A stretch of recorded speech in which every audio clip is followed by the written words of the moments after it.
There is nothing wrong with your television set. Do not attempt to adjust the picture. We are controlling transmission. If we wish to make it louder, we will bring up the volume. If we wish to make it softer, we will tune it to a whisper. Hey, man. Is that Metal-O-Mania? Yeah, man. Well, turn it up.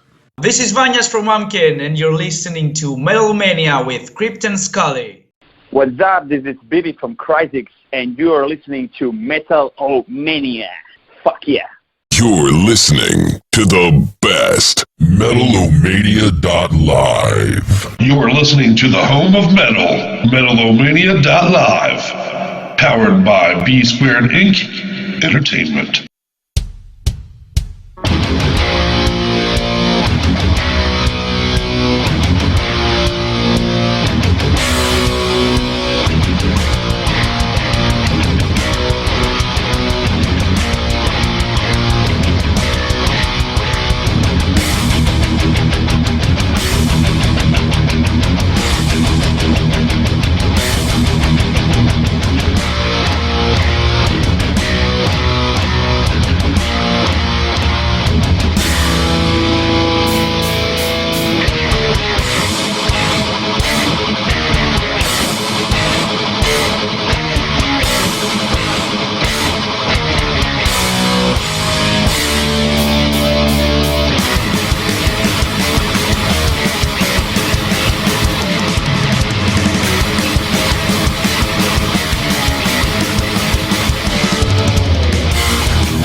Car's in the back, Roxon. Oh, shit on a bum. Just kidding, it's in the front. Oh, bum shit's on me. Dude, you get the best barrels ever, dude. Just like you pull in and you just get spit right out of them. And you just drop in and just smack the lip. Whoop-ah! Drop down, snap, and then after that, you just drop in, just ride the barrel and get pitted. So pitted like that. As we broadcast live from hell, the show must go on. And here we go, man, opening up with a little bit of body count for episode number 158. Fuck yeah. I'm all about the Bum Rush. Yep. I can't wait for the carnivore release, you guys. That's going to be in just a couple of days, actually, here on the 6th. So can't wait. In 2 days. 2 days, that whole release is going to be out, and I can't fucking wait. And there you go. That's why. Nice. And we've reached out to literally them in every way I know how. I on every social media platform that I can slightly try to reach out to them, I have done so. So wish us luck. Right. You know. Yeah, we love everything they do. Truly. So. You know, good stuff. Yep. Good stuff. And that is their 7th release. And if you are Body Count fans, which of course we are, they are on the road right now. They're doing some New York shows right now with Cro-Mags, with the fucking Cro-Mags. Body Count and the fucking Cro-Mags. Very cool. Oh. New York's not too far from us. Yeah, we should maybe make a trip up there, you know. I think it's only next week, though, so we'll see. Oh. And I'm dying, as you we're know. not ready. I'm fucking dying. Anyway, we'll make it happen. We'll make it happen.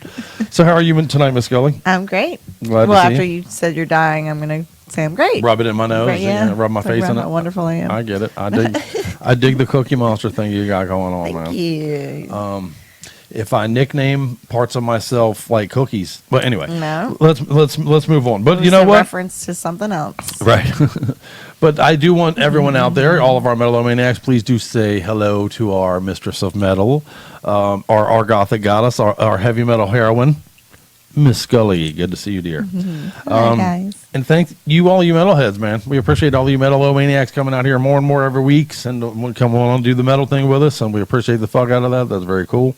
A lot of you don't chat on the board, which is fine. If you don't want to chat, no cool. big deal. We're not like knocking you for it. But if you just want to, say hi, at least just want some point along the way, say hi. And well, you know what I've had to finally realize, honestly, in my brain every week I shoot for a live audience. You know, the show does very well if you look at the whole week. If you Right. take the whole weekend on demand and everything, it does great.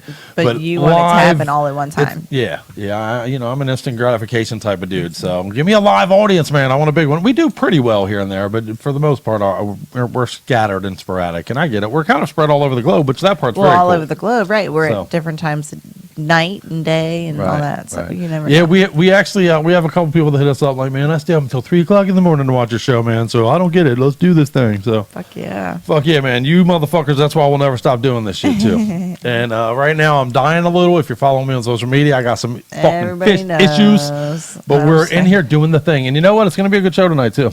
We're going to be talking to Dust Bolt.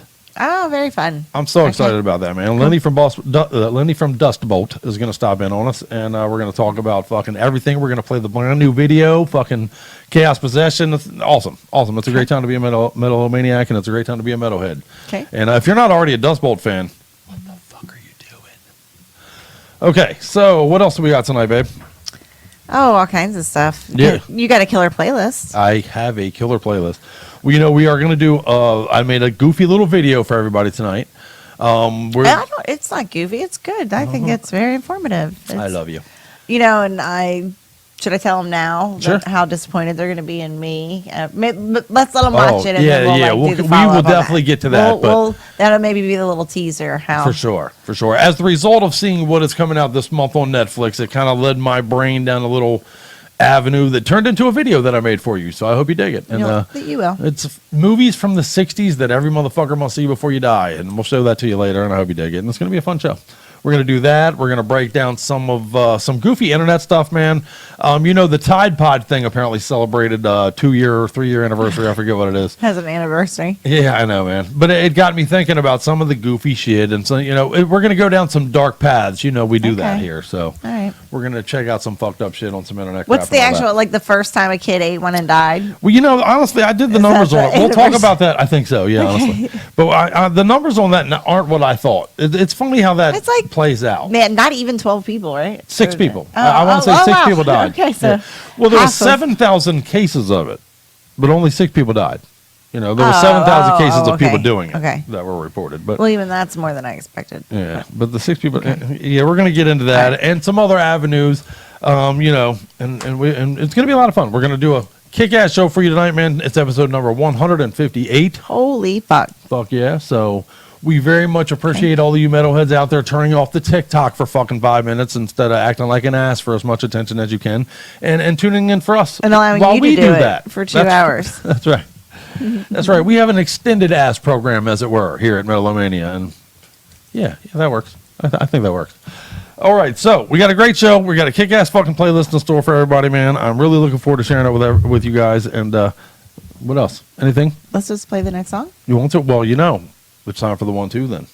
Let's Okay. do the 1-2 piece. Okay. Let's do the 2-piece combo, and we're going to start this off with some stinky, man. That's right, some stinky. It's really the 2-3.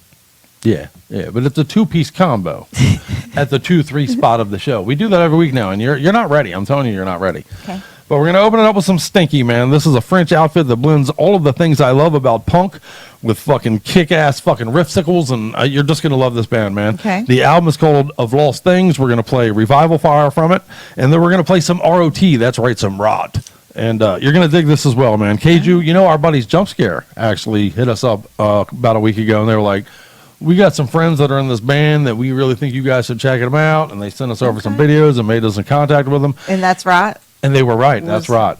Who they recommended? Yeah, Okay. man. Yeah, and just another reason to love Jump Scare. So By the way, suggested by a Metal-O-Maniac. yeah, that's right. That's right. By the way, and Jump Scare is a band we've interviewed. They're in the archives, so make sure you get out there. Oh, and speaking of which, last week we talked to Paradox Riff, man. Thank you to those motherfuckers, man. How cool were they? Very cool. Love that band out of Cleveland, Ohio. Pick up that fucking EP and put it in your skulls, man. I'm telling you, it's great. And great dudes, too, by the way, man. I consider them family and buddies to Metal-O-Mania these days, so there you go. Great reasons to be a metalhead. So, all right, we set up the 1-2 combo. We're going to give that to you right now, but don't go anywhere, man. We got some great shit in store for everybody tonight. It's going to be a really fun way to get through your hump day, Metal-O-Mania style. Much love. Much metal. Yeah, walk. Walk. I will fucking knock you out in front of my mother.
Also, for reals, I love your butt.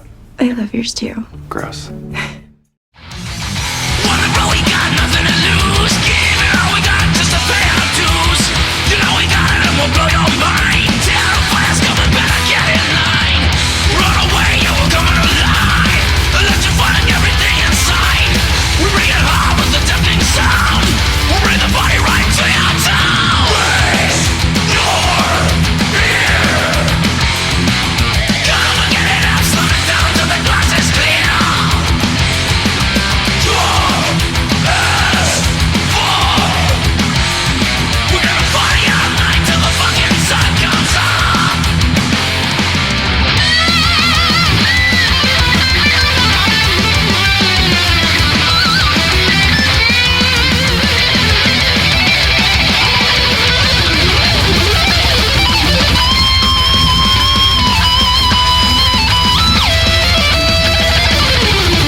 Cheers to you, buddy.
Oh, chicken milk stink bomb. I'm forever unclean.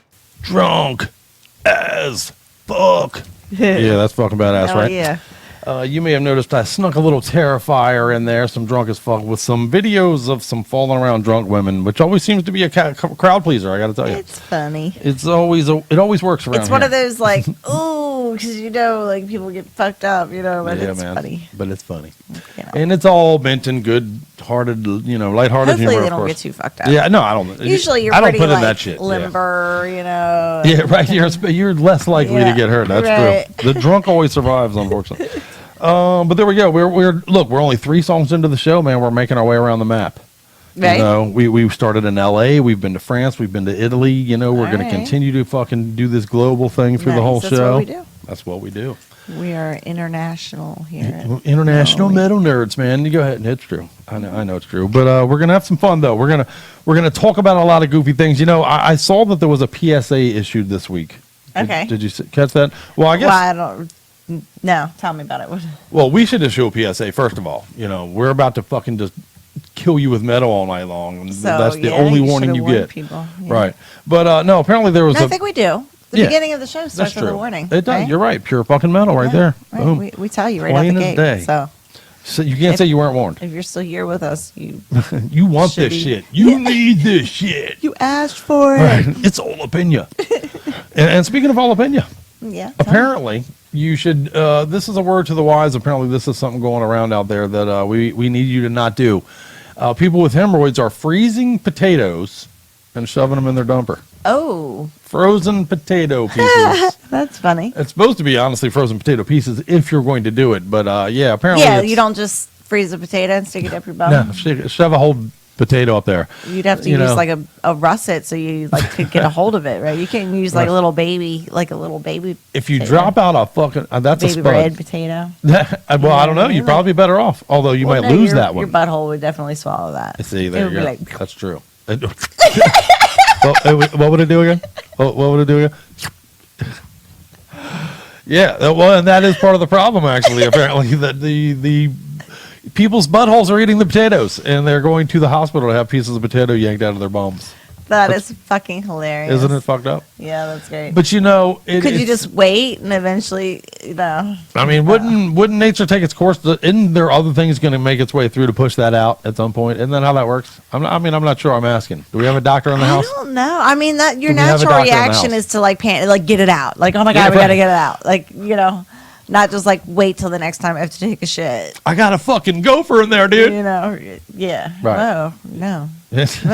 No gophers. No gophers in your bum. Nothing But, alive in your butthole except for a good friend. But I think Anyway. anybody's natural reaction is if you lose, Get it out of if me, you dude. lose hold of the other end of whatever it is, your instinct is to go fishing for it. You're not just gonna like leave it there. Get a good friend to help you go fishing in there if that's the goal. Yeah, I mean, well, honestly, it's fucked up. We've done that in the past. We did a show before where we tell him talked that. about. Oh, I love you, Scully. We've done a show before where we talked about things that people have had to go to the hospital and have removed from their buttholes. Oh, okay. And there you go. We'll give you more information than But I love you, Scully. But it did get me thinking about the Tide Pod thing. And things along okay. those lines. These Like, are all just don't- well, no, wait. Go ahead. Did you finish telling us about the potato, or because I know I kind of like made a million jokes about that, but were you done? Well, just don't do it. I mean, Oh, okay. Don't do it. It's not a good thing to do. It's led to very much more accidental things like potatoes being lost in your bum, and injuries. People putting pieces that are too big in your bum. Well, That's not a good idea. Why would people do that in the first place? It's for hemorrhoids. It's a home remedy hemorrhoids. Oh, you know what? We should do a home remedy show once. We should do an entire episode on home remedies. Okay. I grew up with a country father, man. His advice was just to pee on everything. Right? Why is that ever the fucking home He was remedy like, for "I'll just everything? pee on it." No I matter think he what. just wanted to pee on you. Right. Pop must have had a fetish about pissing on people or something, man. For real. For real. You grew up in a farming house, and no matter what it was, piss on it. You should piss on it. And Papa got a headache. Well, maybe you should piss on it. Yeah, you got burned by I something. love you, Pop. But goddamn, why are we trying to piss on everybody all the time, man? That's what the fuck. A home remedy. We'll do a whole home remedy show, and our whole advice that night will just be piss on it. Yeah. You can pee on it. You can piss on it. Okay. But yeah, it got me thinking just, I guess, about some of these things that the internet has led us to do really dumb things to each other and ourselves, honestly. we've always done dumb things to ourselves. I used to joke when I was young with some friends of mine, like, right. The internet is not. Yeah, I guess I might have just cut you off. Well, no, there, it's proliferated it though. It's made it yeah, easier well, to transmute stupid. Okay, but I was gonna say people doing them fucking stupid. Oh yeah, that goes back dangerous challenges forever. Goes back for a long time, forever. And you know, the ballsy motherfuckers were back in the Wild West days. People doing fucked up shit back then, where a doctor wasn't for 200 miles away, and they, you know what I mean. You know, you pussies today. But anyway. Hey. All right, so it got me thinking about some of these internet ways that we've allowed the internet to fucking kill us. Okay, yeah, I'm curious. But the Tide Pod thing, honestly, to open it up, I was surprised. We talked about it in the first break, but 7,000 reported cases. Okay. Only 6 deaths. I would have guessed far higher than that, considering the hype that it got. The deaths, you mean? Yeah, well, really yeah, would've. it's considering the hype. But 7,000 is a lot of cases. So Yeah, I'm sure that the is. hype was based on the cases and then, you know, the deaths. That's It's a low That is a number. lot of deaths, really, Really. though, as far as like you ate some fucking Tide Pods and are dead it's a now. stupid way to die. But if again, we could do a whole show on that. Stupid ways that we die. You know, we are humans. Oh, and we're going to actually get into some of those right here. Okay. I got some stupid ways that we die right here. Okay. But do you remember the cinnamon challenge? I do. Yeah, like you had to eat a spoonful of cinnamon. Yeah, right? which I never tried. Basically, what you're doing is turning a piece of concrete into your throat. Why would you do that? You know what I mean? If you want to get something stuck in your throat, that's a call very me. good, actually, good analogy because that's just like what it would be like. Right. It's dumb. It's just It's a dumb one that I never understood. because it turns so hard, and then at some point you're going to inhale, and then you're going to inhale that shit. Right, and then you're inhaling and you're dust. Like, going to cough and choke on And it. if you want to inhale dust, yeah. call me. No, I'm kidding. I'm kidding. What do you got to inhale dust? I don't know. Thought it'd be funny. That's not even like a dick sucking joke. But you know, people who I was surprised by that though. Nobody actually died as the result of the cinnamon challenge. A 13-year-old boy did end up in a Nobody coma. A choked boy to from death? Pittsburgh ended up in a coma from doing it. And Okay. that it shut down air to his brain for a minute, and he ended up in a coma. And a 4-year-old Oh, died shit. as the result of a cinnamon overdose, but it had nothing to do with the cinnamon challenge. A 4-year-old? A 4-year-old has died as the result of a cinnamon overdose from ingesting too much cinnamon. Wow. But that was not the result of a cinnamon challenge. I wonder It if was he just, also was like allergic or something. No, That seems I weird. don't. It just says too much. I mean, I liked a good cinnamon toast when I was a little kid, but I mean, I Yeah, don't, right. how much do you have to eat to fucking That's overdose? a lot of cinnamon. Although if you're 4, I wonder how much does it take. It's still You're just only cinnamon. 4 years old. Yeah, So that's like, cinnamon. I mean, sugar and Man, anything. If you overdose anything, it's going to fuck you up. Your body is not designed to take an overdose of anything. Anything. that's so You know? weird.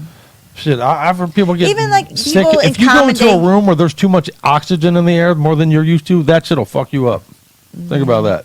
That's you weird. know, your body just can't take shit. Your body's a fucking shithole. Most people, for general use, cinnamon. It's cinnamon sugar. It's not just Yeah, right. cinnamon, No, right? this is So it's really, I like think, hardcore cinnamon. probably here. like 50% sugar, which people probably even like more like what 60 to 40% sugar to cinnamon ratio. Oh yeah, easy. Probably 70, When people- 30 even. right, Yeah. right. So Yeah, like, so that's more sugar. Again, like how the fuck is this boy eating just sugar? I mean, Straight cinnamon. Yeah, it's pretty gross. Straight cinnamon by itself is pretty gross, honestly. It's not good. I like cinnamon flavored things, but just straight cinnamon. The boy blech. invented the challenge. Oh really? I don't know. It just sounds like it. I That's don't what I'm know. going Let's to go move on with. to the next one. The car surfing All right, challenge. we This beat is that one actually to one. Yeah, we beat that one to hell. But the car surfing challenge, this is one I actually have some experience with. Not that I did it, because fuck that. But all my friends, Frank and Brian, some of my buddies who watch the show even and support the show now, they know. You know, if you guys are watching live, which I know you're not, but if you're watching You guys live, are- talk about it. But they used Lucky to go be to alive Ocean and City You're not very smart.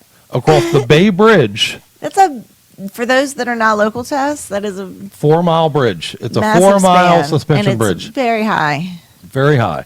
And we used to go across it on, single cab trucks, with beds in the back. And Brian and Frank and all them would get out and stand on the top of the hood. I mean, the roof of the truck, not even in the back or nothing, but the roof of the truck, and surf across the fucking road, the whole entire bridge.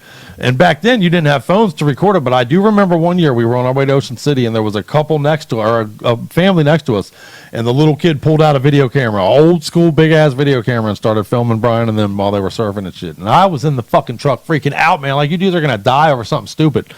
I remember the hysteria when I was a little girl, like it being like on the news and being People talked fucking about, surfing like, and shit. yeah. It's crazy. Well, you know, side note, my buddy Brian, who loved to do that, he ended up breaking his leg the 1 year in Ocean City because after surfing on the bridge to get to Ocean City, we got to Ocean City. He got all fucked up one night and jumped off a floor roof into the swimming pool. What a dumbass. And of course, hit the bottom of the fucking concrete swimming pool too hard and broke his fucking leg. Oh shit. Yeah, man. That hurt. Yeah, that's not deep enough. Yeah, it wasn't deep enough. The whole thing he said afterwards was he never once said I shouldn't have done that. He said I should have been more horizontal instead of going. I hit the water at the wrong angle. I should have belly flopped. Yeah, right.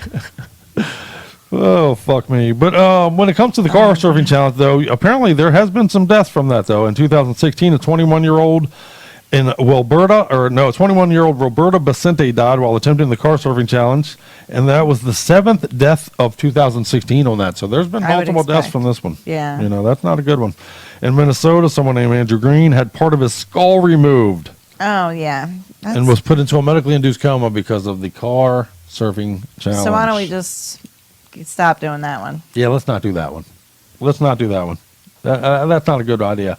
And just some of the other ones, I guess, to skirt across. We'll talk about some in the next break, but this one I didn't even hear of. I never. Did you know that there was a craze where people were snorting condoms? What? How? Why? How? What? Just tell me why. Why would you do that? Yeah, let me again. You're putting an obstacle in your breathing. Fucking. It's big. It's stupid, man. I guess. You know what that makes me think of? Actually, a couple of years ago, I saw a documentary on fucked up deaths of porn stars. Which, you know what? Maybe there's another show we could do. We'll do a whole show where we talk about deaths of porn stars because, man, there's some fucked up shit. Honestly. Okay. That's some fertile ground to talk about. I assure you, but.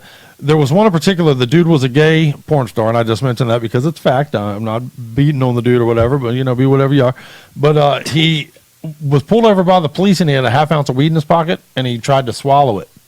Tried to swallow the entire half ounce of bag of weed, yeah. Nobody played with this on the fucking Photoshop, by the way. But yeah, he fucking choked on it. He choked to death. And the cops apparently didn't even know what was going on until it was too late. They didn't realize, you know, obviously, what the fuck, he's choking. And dude lay there and fucking choked to death on a half ounce bag of weed. That's fucking, oh my. There's video of that shit, man, unfortunately. Comment. That's just crazy. I know, man. Well, you know, you would think someone who was adept at putting things in their throat. Anyway, I know, it's a horrible joke. I'm sorry. Moving on. Let's play some music, shall we? But, you know, I knew a bunch of people that did dumb shit. You know, I have friends that smoked fish scales when we were younger. We've talked on some of that shit. Yes. My buddy Jeff, my buddy with no name, said that someone told him. I won't say his last name, so he's cool, I guess. Oh my God. But there you go. Yeah, in my group, we basically just drank too much, like fucking wild turkey or like those girls in that video we played. NyQuil, you know, I guess maybe, you know, like. It was a lot of that. That came later, you know. When I was growing up a little bit, I did hear about younger people who were doing the fucking overdose on cough syrups and shit like that. I could never do that though, because I can't even drink that shit. I was gonna say, if you're sick, you won't take fucking. No, fuck that. Ugh. No. Well, you know what? If you're sick, what you do need to take is some metal for your mind, because that's what's going to get you better, and that's what we do here. You might as well call us your fucking metal doctors. I was going to say, you were going to say doctor. Your metal prescription fillers. How about that? Your medical fucking dicks. I don't know. What? Whatever works for you. But we got some Shrapnel coming up, man. If you're friends with the show, and again, Shrapnel is a band we have also had on, we have talked to, we have interviewed. If you go into the archives, you can check it out. Fantastic fucking band, man. We are huge fans of them. And we're going to play Salt the Earth, man. They've got a brand new album coming out. It's called Palace for the Insane, which could have been the name of this show. But the Salt of the Earth, the album comes out. That's what I call my house. The Palace for the Insane. It's truly fitting. But Salt the Earth is the brand new single from it. And again, it comes out on May 15th. You're going to fucking love it. Shrapnel's fantastic, man. Top shelf metal. And here you go. Let's check it out together here on Metal-O-Mania. Don't go nowhere. We're going to talk more about dumb shit and movies and, you know, whatever we feel like. It'll be fun. It'll be fun. You should hang out. Hey, this is Chris from Shrapnel, and you're listening to Metal-O-Mania with the Crips. Get some. There is a growing tendency to think of man as a rational thinking being, which is absurd. There is simply no evidence of any intelligence on the earth.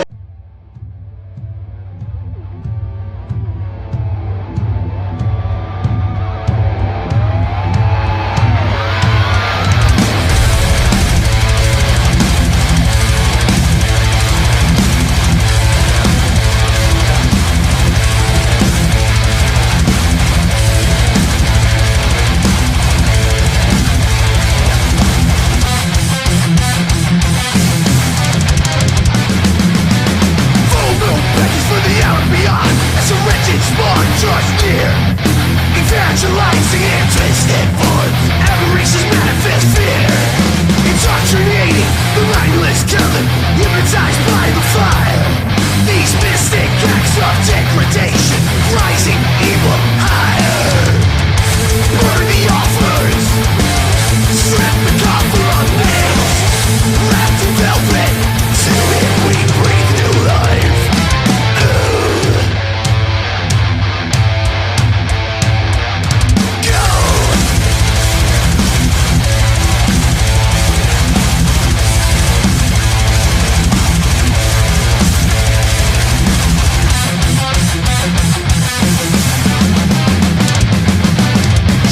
Cries from the forest beyond as a wishing hour is here.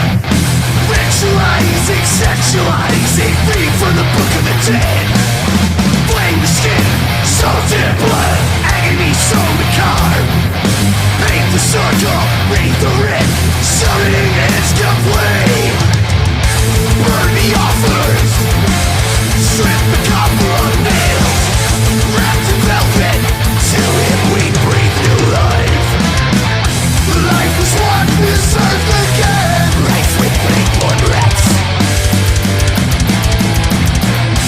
So the arm on which you stand, hail to Satan's birth.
You sure you Earthlings have nothing else to tell us?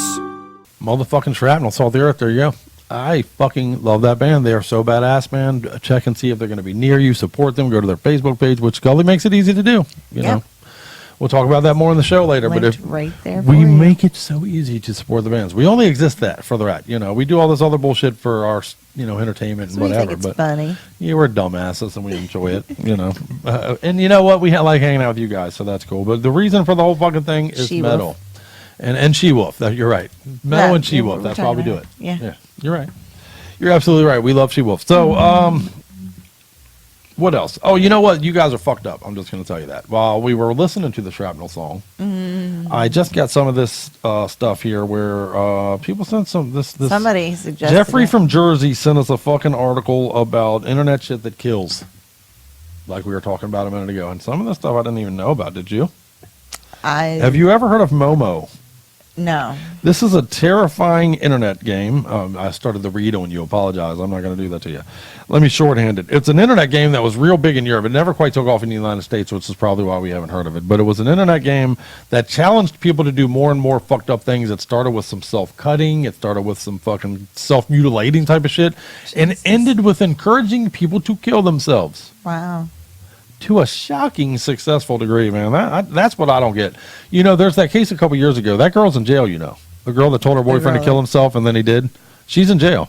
And I'm sorry, but that's fucked up in my opinion, man. You know, you cannot be responsible for somebody who killed themselves just because you told them to do it. What the fuck? You're going to do that. Dude was going to do it anyway, man. Is not. That doesn't. I don't think crazy. qualify. That's crazy. There's some systematic fucking torture and abuse and things behind all that, right? That you can do to somebody that could qualify. And if you do that, you should go to jail. Right. So, but if I'm like, bitch, kill yourself, and then you do it, how the fuck? What? Yeah, come on, man. It's got to be more ridiculous. That's even if I tell you every day, if I wake you up every day and be like, you know what, you should kill yourself. First of all, you should probably stop hanging out with me because I'm a dick. I'm a straight dick. I'm a bad influence in your life, man. Get rid of those people. But if I did that, you come on, man, that's ridiculous. But on the same note of the Blue Whale Challenge, apparently in 2016, a social network phenomenon known as the Blue Whale Challenge went viral. Okay.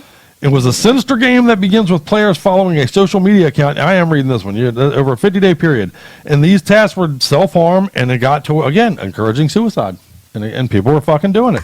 People were encouraged to jump off of 10-story rooftops. People were encouraged to fucking. One of the people before her death posted a picture of herself to her boyfriend on social media with a caption that said, "Forgive me, please. I love you so much. I know you will find somebody better than me." And then fucking gone. What the fuck? Are you shitting me? What the fuck, man? Why are we in such a hurry to fucking? How can it be so easy to kill yourself, dude? So wait a minute. Wait. Survive, man. This is an app We're metalheads, that you have so we to can't voluntarily understand download onto your phone. Yes. Right? Like yeah, you are yourself, volunteering to go. Nobody has forced it on you. Well, before you go too far down, we are drawn to dark things. As a human species, that goes back forever. We're drawn to Ouija boards, we're drawn to witchcraft, we're drawn to fucking dark subject matter, we're drawn to that shit. That part, I'm not forgiving, or even excusing, but I do kind of get. You hear about a dark, fucked up video thing, kind of a dark net game. I do see where young people might be drawn to checking it out. What I don't get is where someone's telling you on the internet, cut yourself and kill yourself, and you're like, yeah, okay, cool. That's where you lose me. Yes. You know, my response would be like, fuck you, cut yourself, motherfucker. You know what I'm saying? Are you shitting me? But then again, we're metalheads. We're used to living in hell. I'm in fucking hell right now as I speak to you. But we fucking know that about life. We've accepted that. Our music is about that. We know that life is a fucking cunt, you know? And we're survivors for that shit. We're like, all right, come on, motherfucker, let's go. You know, that's part of the metalhead mentality, if you ask me. But anyway, let's move on to the next. You remember, this one's a big one, planking. I know everybody remember I the do remember planking that. thing. It was harmless, at least, so that's good. Well, for apparently, not so much. For the most part, it was harmless, but people got to fuck it up. Yeah, there was. But who let me got see. harmed? In a case in 2001, a dude was planking on a side of a building in Queensland, Australia, and fell from a high-rise balcony while trying to take a picture. He fell to his death in front of a whole bunch of people watching, trying to take pictures of him trying to plank up there, and then there you go. You know, remember those dudes that did I don't know, I didn't even look ahead on this list that the guy sent us, but it might be up here. But, you know, those people who were filming themselves, like, jumping from rooftop to rooftop and stuff? Yeah. Or whatever it is. Yeah, that fucking crazy shit. Dude, I've seen videos of people running from rooftop to rooftop in series of 6 people. You are putting a lot of trust in the guy ahead of you, man. Right. You might be perfect, but if the dude ahead of you fucks up, you're gone. Right. You got no reaction time. Fuck that, man.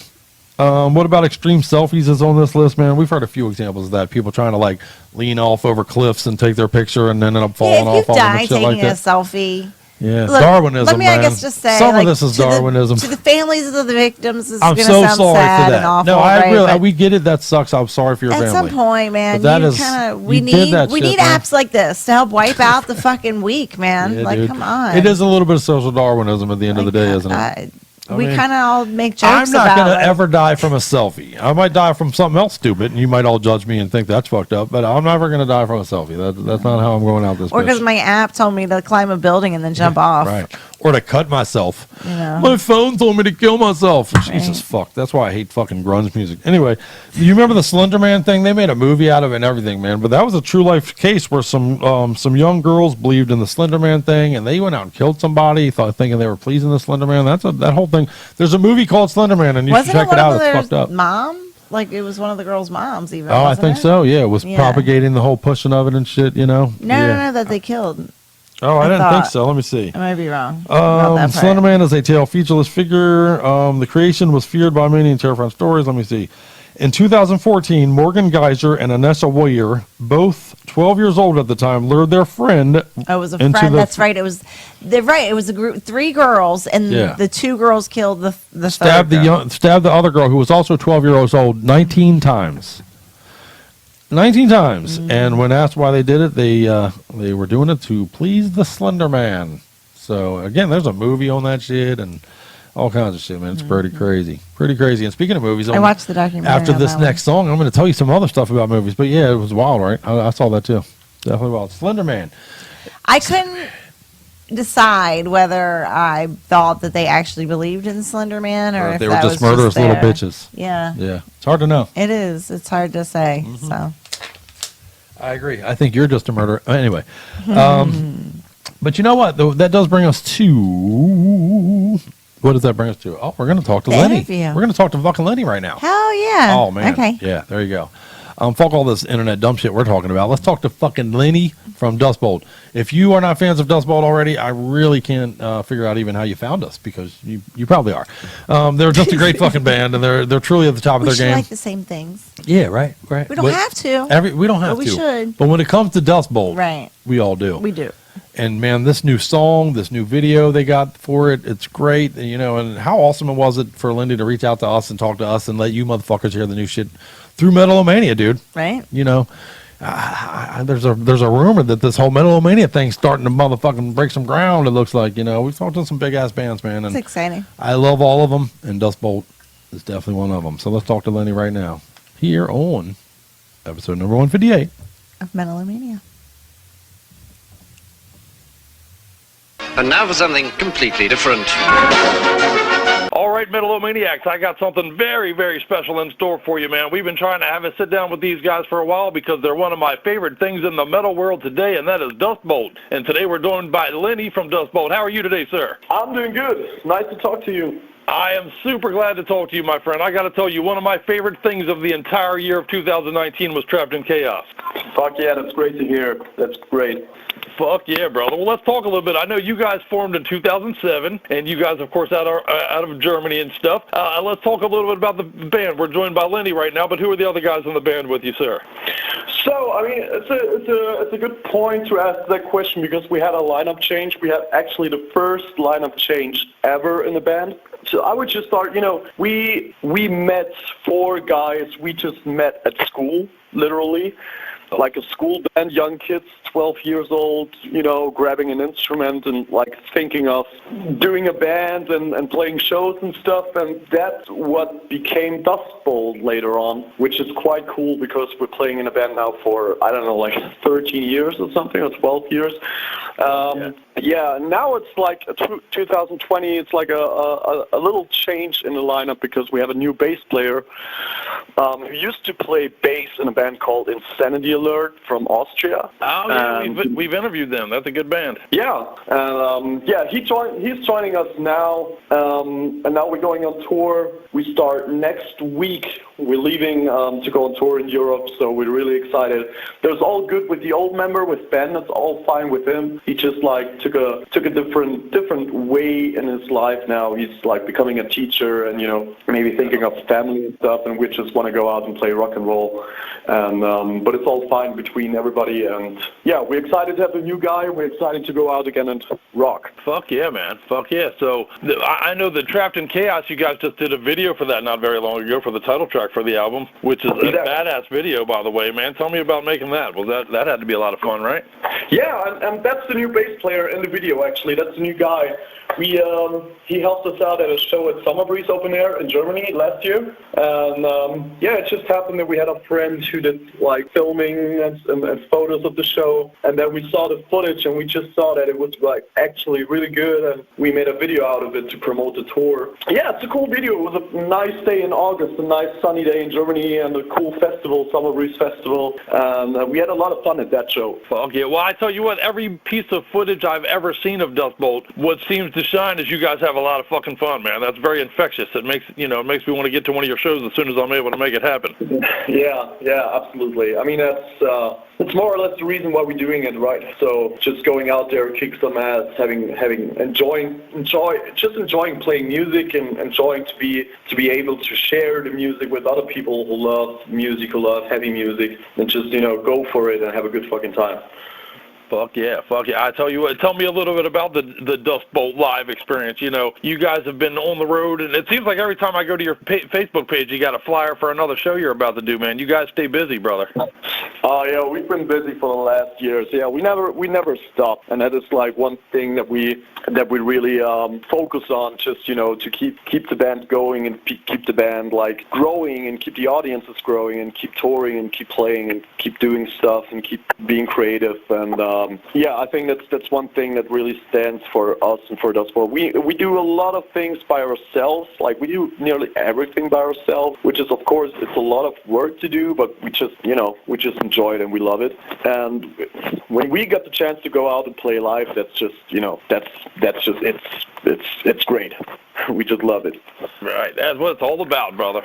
Especially when you're a young metalhead, man. Well, I tell you what, years ago I had bought a compilation. I'm going to get shit from our listeners out there about it being a Metallica compilation, but I bought a tribute to Kill 'Em All way back. I don't even know, early 2010s or area. But you guys were on that. It was my first time I had ever heard Dust Bolt. You had done a version of Jump in the Fire for that. Do you remember that? Yeah, I remember that. Yeah. Very cool. Long time ago now, but that was the first time I heard you guys, and I was like, man, who in the hell are these guys? These dudes are killing it. And honestly, I've been a huge fan ever since, my friend. Oh, that's cool. That's great to know. It's great. The Mass Confusion actually was a huge album for me as well. So, well, I tell you what, tell me a little bit about your process when you guys come together. Are you guys, it's funny talking to different bands, the different ways that they make their music. Are you guys that start with a riff and go from there? Do you start with a lyrical concept? What is kind of your approach when you get in the studio together? I think it changed from album to album. It changed every time a little bit. You can hear it on the album because every album sounds different in a certain way. And for the first 3 albums, it was more or less me writing a lot of stuff at home and going to the rehearsal room and showing it to the other guys and playing it. And on Trapped in Chaos, it was more like I tried to give away control in ways of I just came there with one riff or something, and I was just like, okay, let's jam. Let me hear you guys, like the other guys. What are you gonna doing with this riff, and what are we gonna do? And so on Trapped in Chaos, we started really to work together way more than we did it before. And we tried to focus on the songwriting. And it changed a little bit here and there on every album. And I think Trapped in Chaos was the one where everybody in the band really had his moments and was part of the whole songwriting process. And I'm excited to write new music again and write songs and have everybody in the band being involved even more than before. So I'm excited what will happen with the next record and how it's going to sound. Yeah. Well, what is your time frame on that? I don't know when you're going to get a chance to. You guys are so damn busy on the road, brother. It's a good question. I asked myself, how the fuck are we going to do that? Well, see, the plan is we're going out now. We're touring Europe with Unearth and Prong. We start next week, and we're doing 2 or 3 weeks. Then we are home in March. I think we're going to start writing some stuff there, and then we're on the road with Terror and Cancer Bad in April. And here and there a tour. If we go on tour, we have so much inspiration. So there's you spend 2 or 3 weeks just thinking about music non-stop. There's nothing else than just music around you all the time, which is the best time you can imagine. And if you come home from a tour, we have so much, ideas burning in our heads that need to get out. So I'm really relaxed when it comes to writing songs because I know that at some point this year it's just gonna come out of us. Fuck yeah! Right. It's burning at the surface, just waiting to come out. Yeah, exactly. That's good shit, man. I'll tell you what. Well, I personally can't wait, and I know that all of our Metal-O-Maniacs out there can't wait, because even when we've whispered to people that we were going to have you guys on the show, the response response has been fantastic. So we can't wait to let everybody know that you're going to be on the show and tell everybody that Dust Bowl is going to be a huge part of their 2020. You know what I mean? Oh yeah, I hope so. It sounds good. Sounds brilliant. Well, I'll tell you what, even for those Metal-O-Maniacs that aren't there yet and they are not currently following the band, what's the best way for them to do that? What's the best social media stuff to get in there and they can get all their good Dust Bowl fix? Well, yeah, that's a good question nowadays. I mean, everybody's connected to the internet, so I think it's the best way is just to get on Facebook and Instagram and Spotify and all that stuff, and just to follow and make a click in order to be updated and get all the news and stuff. And for everybody who's into vinyl or CD, who can order vinyls on the internet as well and buy them in record stores. So yeah, you know how it is these days. Most of the things happen everything happens on social media, all the news, all the stuff.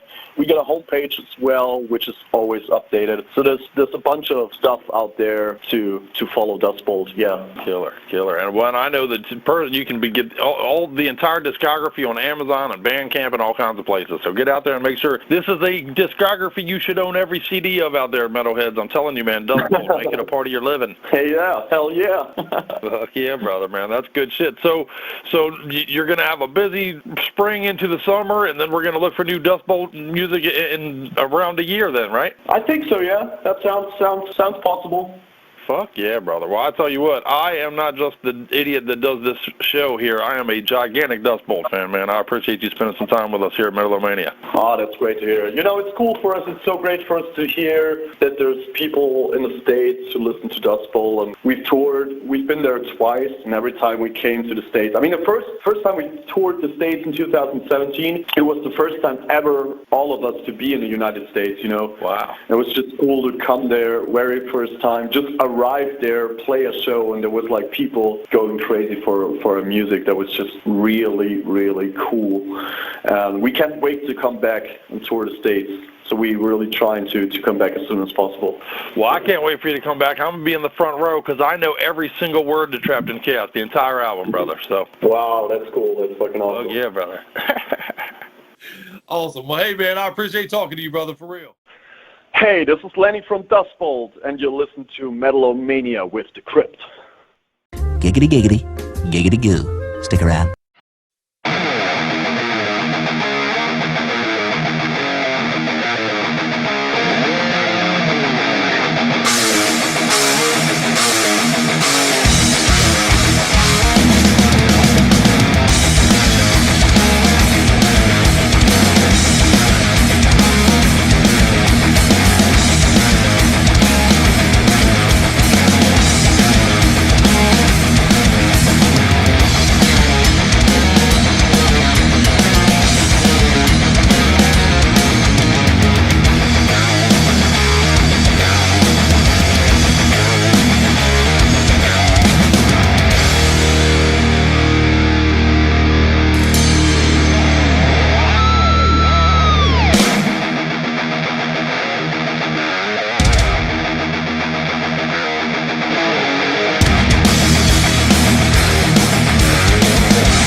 Give me a bottle of anything and a glazed donut.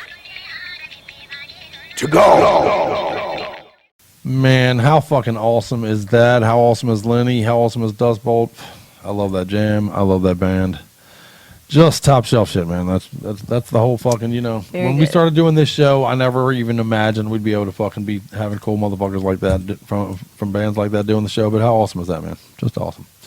So go out there and support Dust Bolt. Get their entire discography, in fact, should be in every Serious Metalheads collection without question. So there we go. What's up, though, Scully? You still hanging with me? A little bit. I know you're dying on the vine with me. It don't take long. Sleepy. It doesn't take much. She's these murdering days. me. I know. But, no, I've got a couple more. Let's keep going. Let's talk a little bit more about some of these crazy things. And the next break, we'll talk about. I did make a list for you guys, man, and the Netflix announcements came out. And we'll talk a little bit about that in a minute. But Okay. what we're going to talk about now is a little bit more of these internet ways we're killing each other, man. Is that cool? You Yeah, want to 'cause hang with it's me for a funny. little? There was a game I called guess Punch it for shouldn't Punch. be funny, but No, I think it's funny. remember there was a TV show on like Spike TV or something, wasn't it? Fucked Up Ways We Die or something like that, you know, and it was all about way worse shit than this. So eat a dick. People like This is a metal show. You'll be all right. Yeah, you'll survive. So a game called Punch for Punch. Do you know what that is? It was kind of like a fight club. I can guess that like slapping game, but for punches. Right, punching each other in the face. Apparently, Which even that, like the slapping game, like what are you doing? Like what is? You know. What's good about that? in the coming weeks, I am creating a little cool video of people slapping the fuck out of each other in that game, and I'm going to stick it on the show for you guys. So look for that. I'll stick it Okay. out there, and there's a little fucking Some of Easter the egg drop people for you. can Slap the. Some of them are yeah. brutal, dude. Oh it's my crazy. God, you I'm would not knock doing me that the shit. fuck out. Yeah, Like, I'm yeah. definitely not doing that. Some of them, there's a women's division too, and some of them are crazy. Yeah, fuck that shit. Crazy. But yeah, Punch for Punch is basically a fight club game. Okay. Where people are punching each other in the face, and it has led to some deaths and comas and Because you know, they are falling and hitting yeah, their heads on yeah, things and that's things. fucked up. You know, and it Like does make that? me think. Yeah, exactly. You know, it does make me think of. My father told me a story. I wasn't there for this, but my father told me a story when he was younger. He was on a job site, and there was plumbers. These plumbers that were known for being crazy dudes, you know. But apparently, one of them had a loose tooth and told the other plumber buddy to hit him in his mouth and knock the tooth out, knock the tooth loose. So the buddy hit him, and he fell down from being hit and hit his head on a fucking concrete block and fucking died. And his buddy went to jail. Oh shit! Yes, he did. For involuntary manslaughter. Damn. Yep. With witnesses and all, they all went to court apparently and said, you know, the dude didn't do it on purpose, but it didn't matter. He still served some jail. I mean, granted, he didn't go forever or nothing, but still, yeah. right? How fucked up is that? And he's got to live with the fact that he I killed fucking my killed his buddy. Right. How fucked up is that? Jail's bad, but like that you got to live with. That's forever. extra weight. Yeah, that's worse than the jail. I'll bet I'll bet if you asked him now, this many years later, if he's still kicking, you know, I bet the jail time was nothing compared to that being in your head forever. But how about the fucking lip challenge? This one I didn't even know, the lip man. challenge? Yes, apparently there's a nation of our youth, of our young ladies in this country who want to be like the Kardashians so bad that they're sticking their lips in bottles and then sucking the air out so that it puffs their lips all up real bad. That is fucking disgusting to me. That gross. That cringes even for me. That's so fucking gross to me. And apparently there's been injuries, man. They've had ruptures. I was about to say that doesn't sound healthy. No, they've had injuries from doing that shit. Fucking idiots, man. Ew. So How do you get your lips They out want of the their lips bottle to look like once it's- pillows, apparently. Bitch. Once the lips are all puffed out, how do you get them out of the bottle? I don't know. That's probably been problems, you know. That's been problematic. That's crazy. Because they fit inside the bottle, and then you suck all the air out, and then you probably just pop it off. Yeah, And that's I'm sure that's leading to injury, you know. It says right here it's led to a lot of injury. Yeah, the doctors are saying stop doing that. It's led to scarring, hematomas, clotting, fibrosis, which is a thickening of the skin tissue, fucking a rupturing of vessels, fucking, and straight up disfigurement. gross, man. Yes.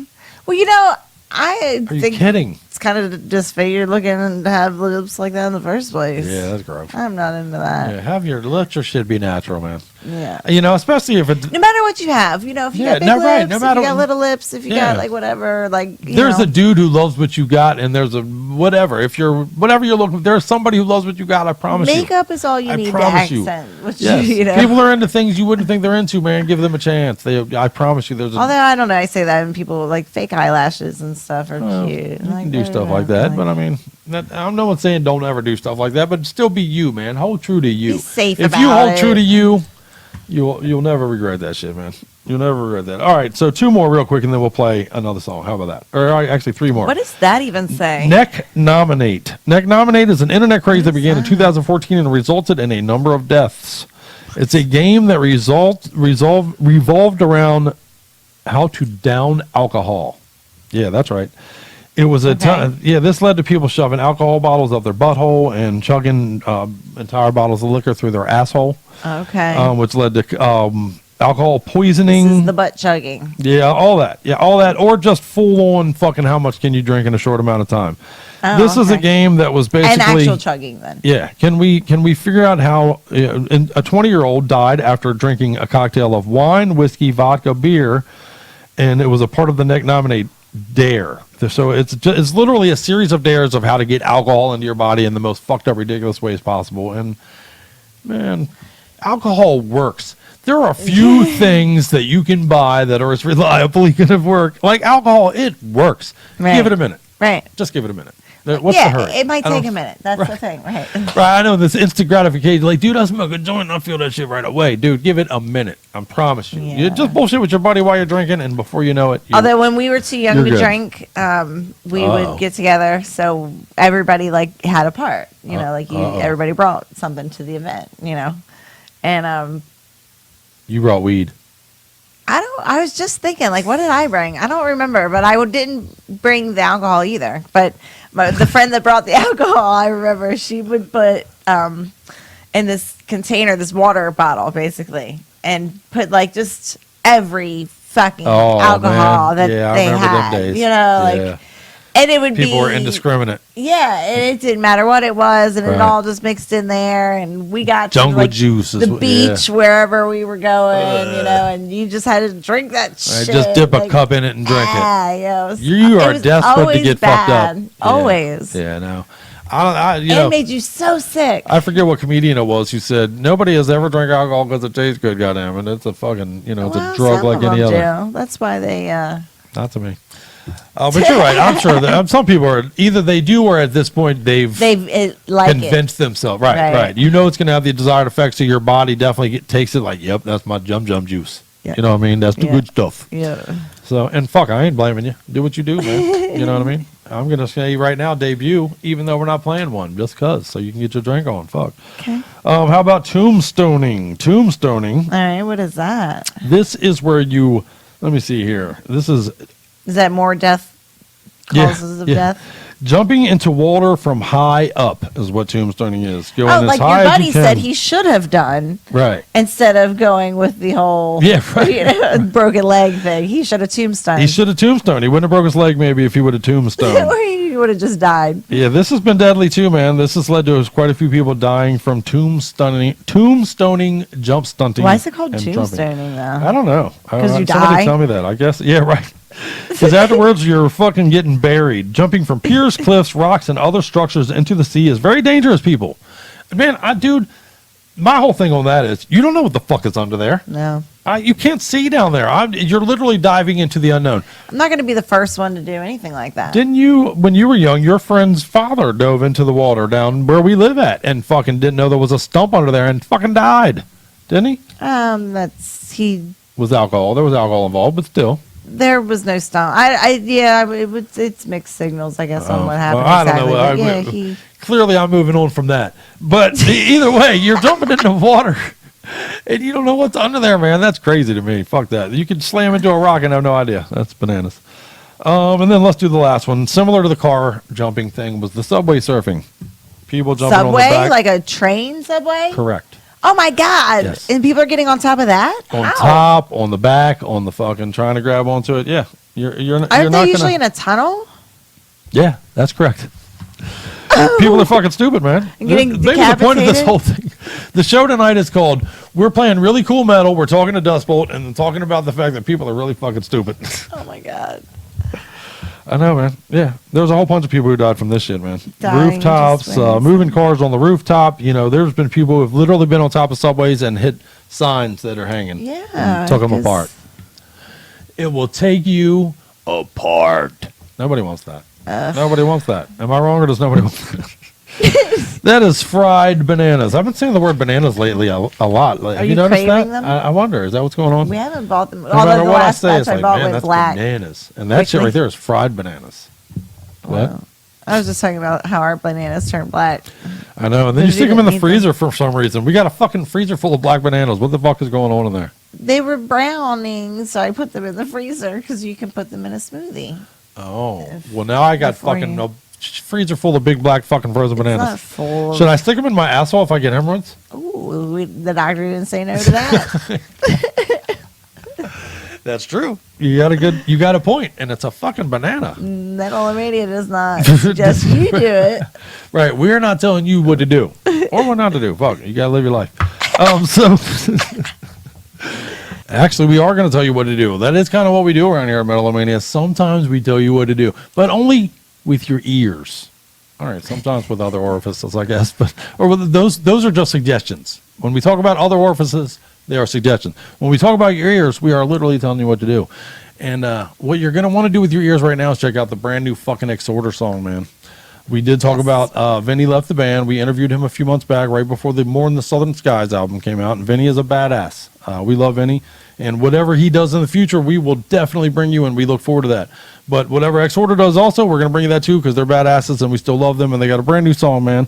It is called The Man That Never Was. It is a single. And man, Vinny's out there pushing the song. You know, I don't know what happened with the band, but they do seem to really still love each other, and we love all of them, man. So, Nice. And you're going to love it. And here you go, man. Thank us later for the new Exhorter in your skulls.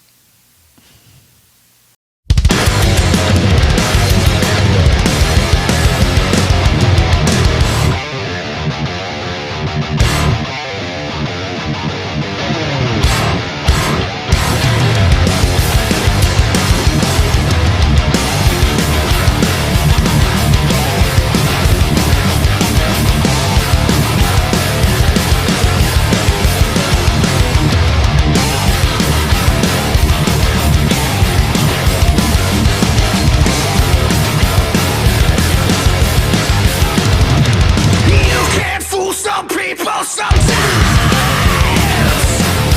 but you can't fool everybody all the time. We can't tell if you're coming or going. Can you hear the laughter cries? Even kings and queens have to live in fear. But don't get me wrong, I see you got no crown. Those times you shine like diamond stars. When you pulled the wool over my eyes, hear what I said, wrong isn't dead.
motherfucking Exorder, man. I'm telling you, for my money, one of the original groove metal bands of all time. I love them. They're kicking it out of Louisiana down there in New Orleans.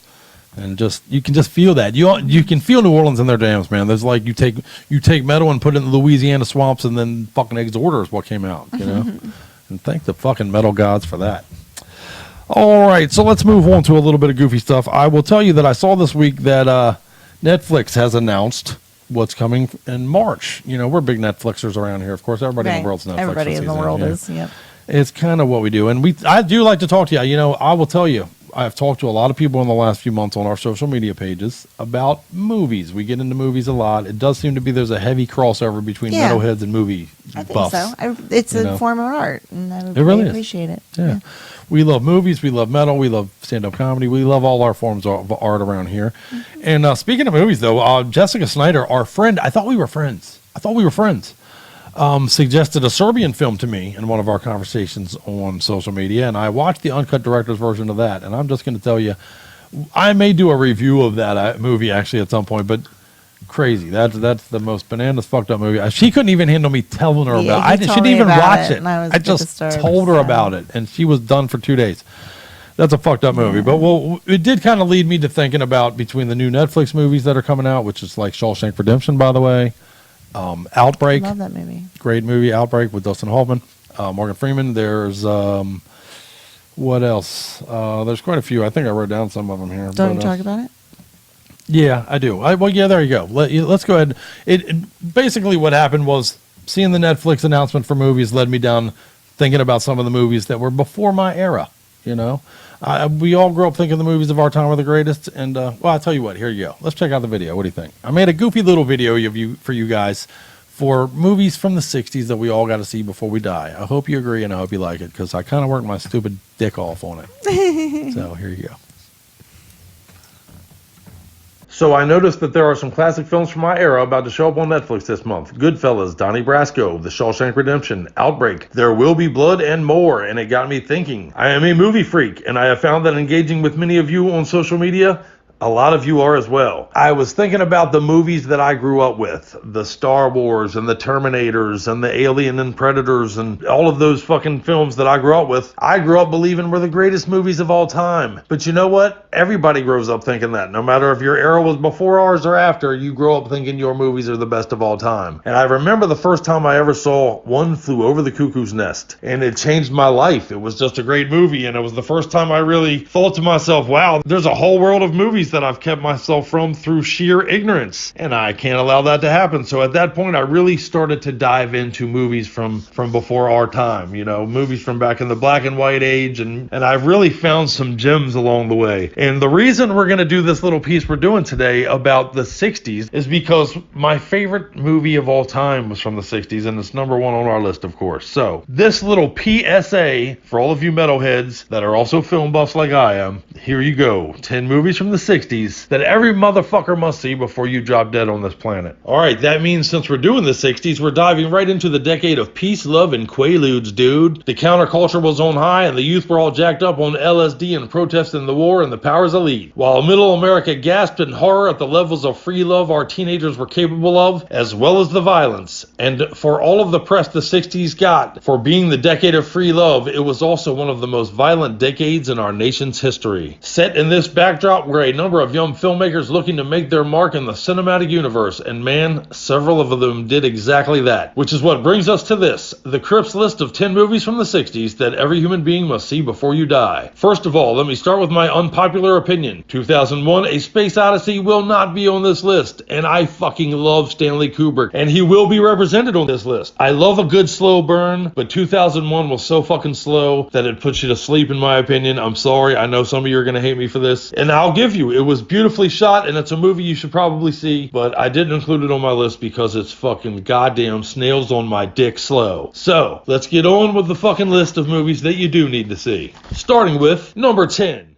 Easy Rider, 1969, directed by Dennis Hopper, written by Dennis Hopper, Peter Fonda, and Terry Southern. This movie also starred Hopper, Fonda, and one Jack Nicholson. Let's kick this thing off with a powerhouse. This movie is the cornerstone of counterculture flicks and has the pretty crazy distinction of being well known that all of the drug use in this movie was real drugs. That's right, no stunt double for these motherfuckers, man. They took one to the chin for the team. Touching on the hippie movement, drug use, and the communal lifestyle that was pervasive of the 60s, Easy Rider is a movie that stays with you. It portrays two bikers, Hopper and Fonda, traveling through the American Southwest on hogs and carrying the money they picked up from a big cocaine deal. The pair travel the roads and meet folks who tend to love them or hate them, but ultimately serves as a cautionary tale and shines a light on the fact that while most of middle America view the bikers and the hippies as the problem, many of them were much more violent and fucked up than even the drifters. A fact that holds true to this day, if you ask me. Number 9, Bonnie and Clyde, 1967, directed by Arthur Penn and starring Warren Beatty, Faye Dunaway, Michael J. Pollard, and Gene Hackman. Cool side note, this was Gene Hackman's first movie, and he would go on to rack up over 100 movie credits in his career. This one is an actual biopic and depicts the lives of the infamous Clyde Barrow of the Barrow Gang and his love interest Bonnie Parker of Texas, who he meets while trying to steal her mother's car. She decides to run away on a crime spree with him, and this true life drama would be the basis for every story, real or imagined, of young, lustful, and violent couples forevermore, including, in his own words, Quentin Tarantino's take on Juliette Lewis and Woody Harrelson's characters in Pulp Fiction. Beatty and Dunaway are nothing short of fantastic in the title roles and deliver a story that you just can't miss. Plus, this movie may very well hold the distinction of having the most violent and bloody endings to any movie of the decade that wasn't an expressly gore-riddled horror fest. Number 8, The Birds, 1963, directed by Alfred Hitchcock, one of the greatest movie makers of all time, and this will not be his only appearance on this list. Starring Rod Taylor, Tippi Hedren, Jessica Tandy, Suzanne Pleshette, and Veronica Cartwright. Cool side note, this was Tippi Hedren's very first credit, and she would go on to have more than 80 film roles and is still alive and kicking and acting. How awesome is that? Based on the novel by Daphne du Maurier of the same name, The Birds is the story of a few days in Bodega Bay, California, where, without rhyme or reason, our feathered friends go on the attack. I love Hitchcock, and while this one has lost a little bit of luster over the years, it is certainly in need of a visual boost. But what Jaws did to every single person who got into the ocean for decades, this movie did to people just walking down the fucking street. Classic. Number 7, Dr. Strangelove, or How I Learned to Stop Worrying and Love the Bomb, 1964. Director, the great Stanley Kubrick. Starring the great Peter Sellers in multiple roles, plus George C. Scott, who is brilliant as always, Sterling Hayden, Keenan Wynn, and more. This 1964 black comedy is a twisted little peek into the minds of the men in the American war room during a crisis with Russia at the height of the Cold War fears and climate. It stands as the perfect parody for the time in which it was created and of the men who make decisions and mocks the piss out of them. Sellers plays President Muffley, the title character Strangelove, and not without its tongue-in-cheek poke at moviegoers, Lionel Mandrake, with other characters named Brigadier General Jack D. Ripper, Colonel Bat Guano, Major King Kong, and Russian Ambassador Alexei D. Sadisky. I think you are starting to get the flavor for this one. With an unflinching view of the absurdity of man, Dr. Strangelove is movie magic at its finest. There is simply no such thing as a movie fanatic who has not taken in this one.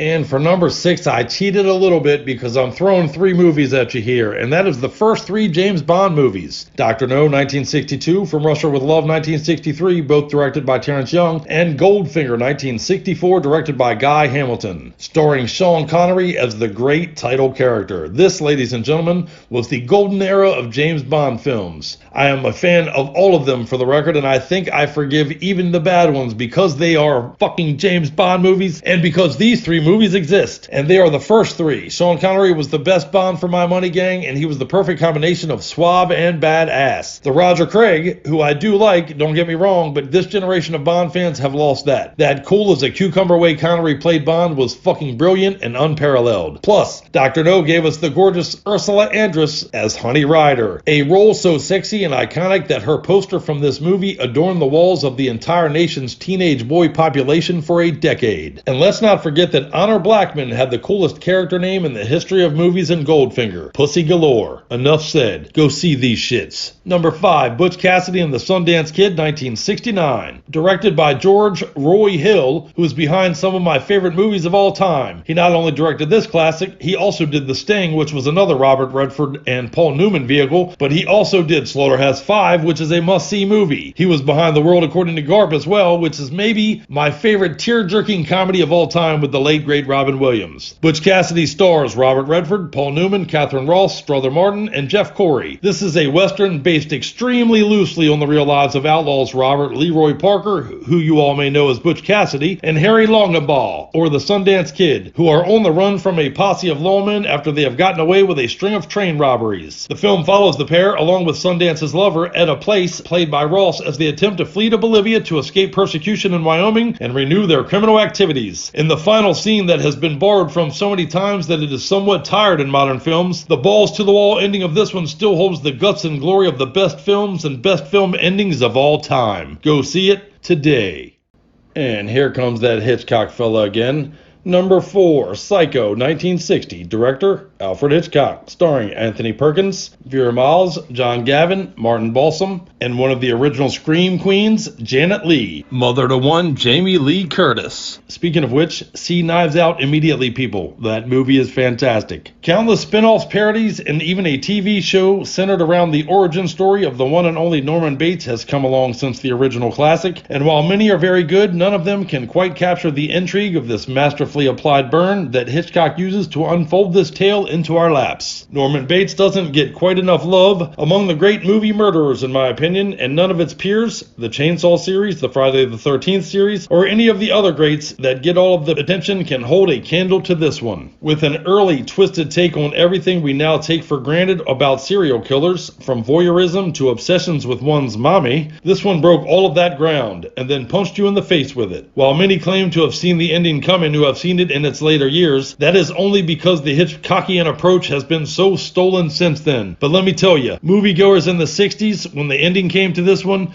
their jaws had to be swept off of movie theater floors. Fucking gold. Number 3, Night of the Living Dead, 1968. The mother of all zombie flicks, and most people seem to have forgotten nowadays that this movie broke the mold in so many ways. This was the first major motion picture to be shot by a white director and to cast a black lead actor. This movie was written, directed, and edited by the man, the legend, George A. Romero, with a co-writer credit going to his buddy John Russo. It was made on a budget of $114,000 and grossed $18 million internationally, more than 250 times its budget. This is a true cult classic in every sense of the phrase here, starring Dwayne Jones and Judith O'Dea. This story follows 7 people who are trapped in a farmhouse in Pennsylvania, being surrounded by a growing army of the undead, or zombies. Giving us the classic line, "They're coming to get you, Barbara." This is an absolute must-watch flick for any serious horror and or film fans in general. Number 2, Rosemary's Baby, 1968. Director Roman Polanski. Starring Mia Farrow, John Cassavetes, Ruth Gordon, who I love from her role as Clint Eastwood's Ma in the movies Every Which Way But Loose and Any Which Way You Can. Right turn, Clyde. Anyway, Rosemary's Baby is an absolute classic. Based on the novel by Ira Levin, Roman Polanski both directed and wrote the screenplay for this psychological horror thriller. The film plays on the background themes of the late 60s, like the women's liberation movement, Christianity, and the occult.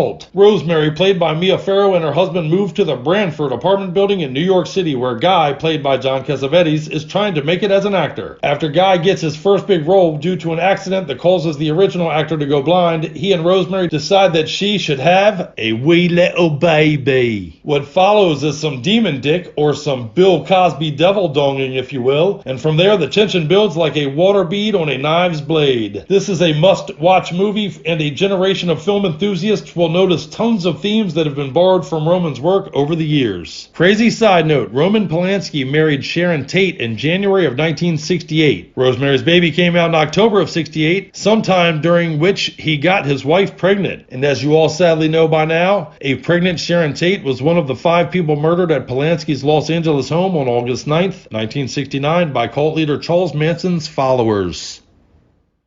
And before we get to my number one movie of the 1960s that you must see before you die, here are 5 honorable mentions. The Planet of the Apes, 1968. The original Manchurian Candidate, 1962. The Time Machine, the original Time Machine, 1960. The Good, the Bad, and the Ugly, 1966. Clint Eastwood, the original spaghetti western. And 1962's The Man Who Shot Liberty Valance, James Stewart and John Wayne. And on to number one.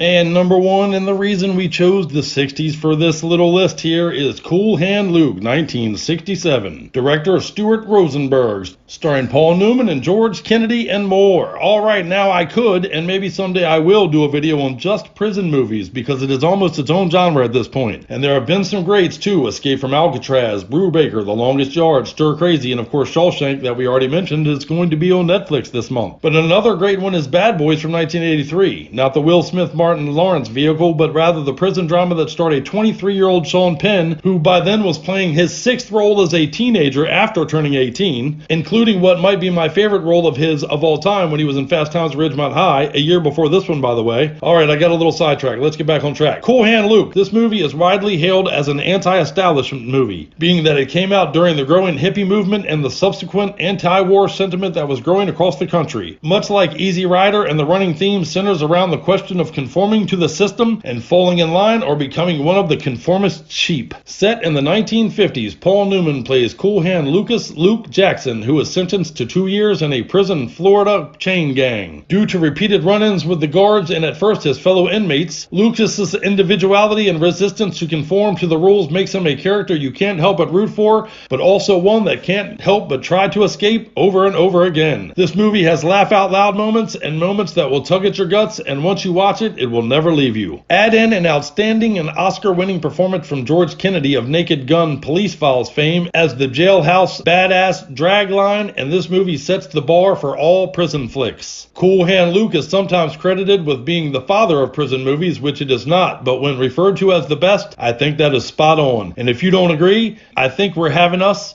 a failure to communicate.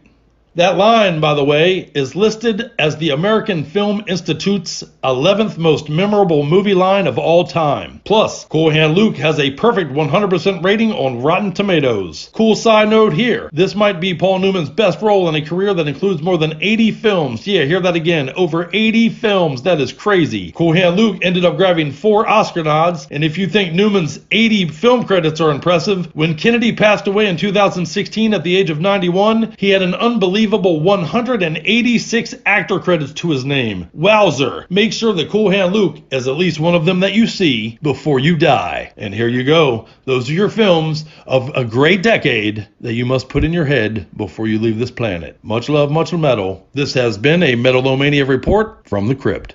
Dun, dun, dun. And I'm sure we're going to get a ton of feedback from people on movies that you think we left out, which I'm looking forward to, honestly. Let's talk about it, man. I do like talking about movies and metal with all you guys out there, man. It is good for my brain. I need it. It's like fucking morsels. Anyway. Are you going to do a follow-up for other decades? I think so. Or? I think so. Well, I guess you guys tell me. If you dig it, maybe we'll do another one, man. Maybe I definitely got some great ones in mind for the 70s. And, I mentioned in there even we could do one for prison movies. Hey, what about porn? My top favorite porns of all time. What do you think? We could do that? Porn stars? Well, porn scenes. Nobody watches the whole movie. Yeah, you're right.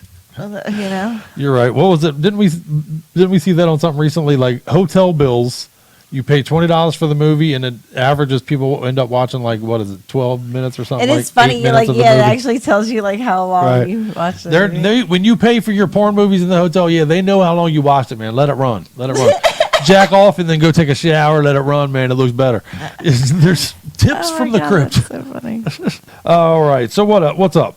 So what I would like to know though, I am looking forward to feedback. What are some movies that you guys have from the 60s that are on your bucket list? And how many of those have you seen? I know that how many of I know. I would say that's where I was gonna have to. Yeah. You've got a disappointingly low number of those movies you've seen. How many did you do? Well, I did 10, but with the honorable mentions, there was 15 movies, and of all of them, I think you've seen what, two of them? 2 or 3, and I think the honorable mention. That's my fault at this point, isn't it? Got a couple of them. So. Right. That's. I guess at this point, that's my fault. I'm the older fucker. I need to.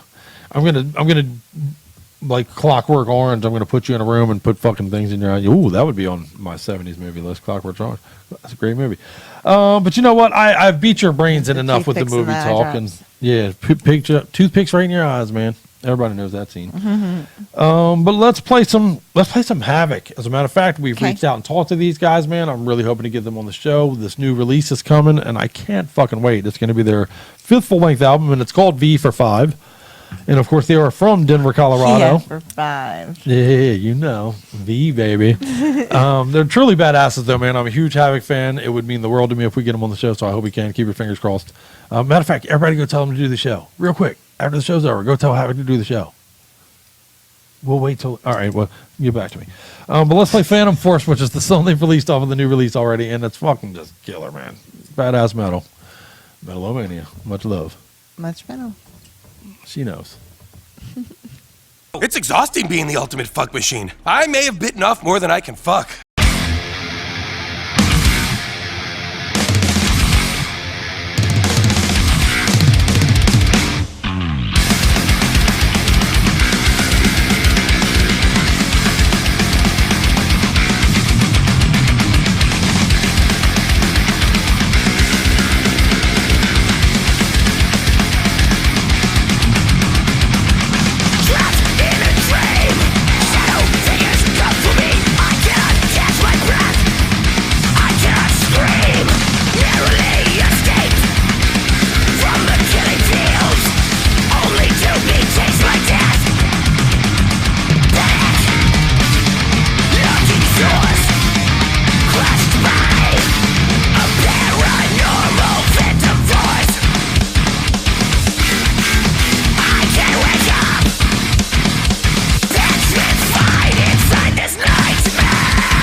Huh? I really thought that one was gonna explode. And that is the badass amazing Havoc right there, man. And we're back in Snoring Dog Studios, literally as Deuce sits under the desk and snores away right now, right? Literally right now while we broadcast for you. So yep. There you go. Thanks, brother. That's what he does. Fuck yeah, and thanks to the Havoc guys, man. How badass is that song? I was on YouTube the other day when I watched that video at first, and I decided to go through some of the comments, and it looks like some opinions vary, and it is a trip to me that we live in a time, I guess, where Havoc posts a video on there and people are comfortable just being like shitting all over. Like, man, what the fuck did you ever create, dude? It just blows my mind when people are assholes, yeah. But I like it a lot, actually. And most of the people that I'm talking to on a day-to-day basis about metal seem to like it. And I hope that you like it. So I can anything is going to have trolls on it. Oh, yeah. No, it's true, man. So that's the world we live in now. Again, I forget what comedian it was, but talked about you could go on YouTube and look at a video of a kitten pushing a ball of yarn around, and by the third comment is like, fuck you, idiot, and like, what the hell? Well, that's the world we live in. Yeah. Anyway, but good jam from Havoc, and I'm hoping very, very strongly, and we're diligently at it to get them on the show. My hope is to talk to them. Right. They're one of my favorite bands doing it out there right now. They're up on the level with Dust Bolt and all that shit with me, so. Right. But we're getting a little bit of feedback on the last break on our 60s movies that we did, and I appreciate that you guys dug the video and dig it. We worked our butts off a little bit on it. But you guys are definitely some movie freaks, man. We've got a bunch of metalheads that are also. Well, it's funny how much it varies, really. We have some that are like totally right on board with you, so like next to all of them. Right. And then people that are more in line with me. Who have seen none of them, or very few of them. It is the 60s, I'll give you that. I mean, at this point, that's 60 years ago. How bananas is that? Yeah, man. Wow. I know. It is weird when you put it out like that. It's like, whoa. But I'm a child of the set. I was born in 71. The 80s were my decade, and to me, that was still just 10 years ago. And yeah, it very much wild.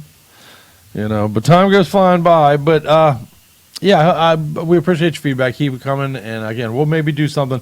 I have some ideas for a couple of videos. Crips maybe favorite TV shows. Maybe I'm starting to like the idea of the Crips favorite porn stars. Do a video for you of that. So we'll see, though. We'll see what happens. Well, I don't know how you would share that necessarily. Like, we wouldn't last long on Facebook Live that so night. your media outlet for that one. Even though like we are the place for the media outlet that people don't have. Right. We don't even have a spot for that. I decided I can't let worrying about what the different things are trying to stop us from doing change the way we do things here, though. We're just going to fucking fight them tooth and nail until we air all the crazy bullshit that we come up with. You know what I mean? Right. Fuck them. We'll force it down their throats. You can't censor us, especially, right? This is a brand new medium. People come here by choice. And if you don't like it, you don't got them. Anyway. Right. So, but speaking of the bands, Scully makes it incredibly easy for you to follow and support the bands that we talk to, man, and that we have on the show. And I've created it in a photo album nowadays because we were realizing in the events it just is there and then it's gone. Right. Once the event happens, it's gone. So all that effort we put in all those weeks past. Boom. But that's anyway. But yeah, that's right. But yeah, now just go to Metal-O-Mania's page, right? Not the group, but the page or the group. I think it's the page, honestly. I know this is how good we are at the social media shit.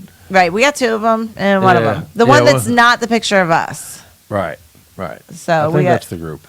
Oh, I think it's in both, honestly. Whatever. I think you usually put it up in the post. There's a photo album. If you go to our photos, click on albums, you'll see all the weeks past. Perfect. Well, not all of them. And attached to those is the portion. links to their band, their Facebook pages, their YouTube pages, their fucking... If they got Bandcamp, YouTube, and of course Facebook.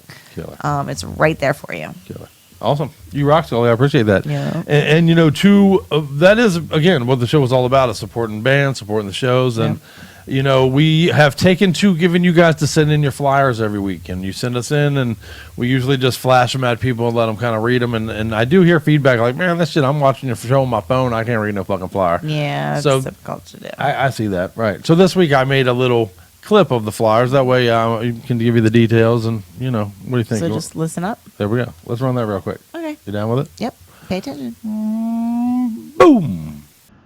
All right. We tell you every week on social media, you send us your flyers and we'll share them on the show. We did get away from this for a little while, but let's get back to it on the Metal-O-Mania Flyer Wire. Here are some shows that may be coming near you, and if so, you're not going to want to miss them. First up, DVT Entertainment presents Pagan Babies with the NAD and Stolen Wheelchairs. The NAD, of course, are friends of Metal-O-Mania and have been here in the studio to co-host with us. Make sure you support this kick-ass band. That is this Friday. That's right, in 2 days from tonight. Doors open at 8 p.m. at the Khyber Pass Pub in Philadelphia. You will definitely want to be at that show. And On March 14th in Baltimore this year, St. Patrick's Day is being overtaken by Thrash Fest. That's right, at Angel's Rock Bar, you can see headliners Lich King with Swashbuckle, Wraith, Paralysis, Wrath of Typhoon, Fatal Agent, and more. Make sure you get out there for a huge heavy metal festival. Enjoy the bands, and enjoy St. Patrick's Day for that one. More info can be found at stthrashfest.eventbrite.com. And speaking of Lich King, that is a part of a bigger tour, the March Madness tour the Lich King will be on with Stonecutters and Toxic Ruin. And Toxic Ruin is another band we've interviewed on the show. So get out there and support those bands. They're going to be running their way through Indiana and Michigan and Kentucky, Ohio, Pennsylvania. They'll be right here in our own backyard, like I said, in Baltimore for St. Patrick's Day. But they're also going to be in Brooklyn and Chicago. So make sure you get out there and support Badassery. Make sure you catch Metal-O-Mania Family, Tombstone Blue, who's got a show coming up with Soul Trap and Septerion at Friends on the Hill, 104 West Cliff Boulevard, Warner Robins, Georgia. That show is March 21st at 9 p.m. Tickets are only $5, but you must be 21 or over to get in. And on the same night, March 21st, in Chicago, go to Reggie's Rock Club. Doors open at 7 p.m. for a 17 and over show to see Violence. That's right, Empire Productions presents Violence with special guests Dysphoria, Wraith, and The Gavel. And to our amazing Metal-O-Maniacs in South Africa. That's right, we got a kick-ass following in South Africa. And you metalheads rule, and you should not miss the Metal Resurrection Zombie Apocalypse. Join everyone at the Rafters for a neck-breaking death metal party, and you are encouraged to dress like a zombie. Open at 8 p.m. till late, there are prizes for the best dressed zombie, and see bands Armed to Disarm and Nerve Zero. And in late June, the 4th edition of the Abyss Festival takes place at the Hauteville Luc de la Guerre, Switzerland. On June 25th through 27th, you can see bands such as Life of Agony, Destruction, Terror, Homophagia, Flush, and tons more. This is a festival you won't want to miss. If you're anywhere near Switzerland, get some chocolate and get some metal at this show. And speaking of kick-ass things to support our pals over at Metal Tavern Radio. Metal Tavern Radio is out there kicking ass and taking names, and Metal-O-Mania loves them for it.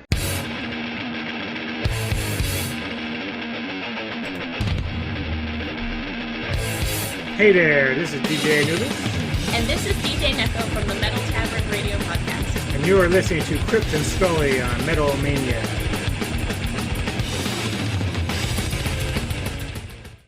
And now back to you, Crypt and Scully. Cool. Right. There you go. So any of those shows, if they're near you, get your ass out there and support the shows, man. There's some great, there's some good shows up in there. So, you know, and again, I think Judas Priest is coming to us in September. I'll be there, but we're going to go to a bunch of shows between now and then, but including Toastamania. Right. You know, in June. So yeah, we have who's making that with us? I know, right? You guys need to come out there. Are you coming? I'm trying to get Ron too. Ron B. Shout out to Ronnie B. Oh, that'd be awesome. It's hot in Florida. Yeah, right. You know, get your ass up north a little bit. Go to the Windy City with us. Hang out. Yeah. Fuck yeah. It's going to be fun. I'm looking forward to it. And Josh, my main man from Texas Toast, we will be talking to him again and getting updated on some things to expect on that weekend.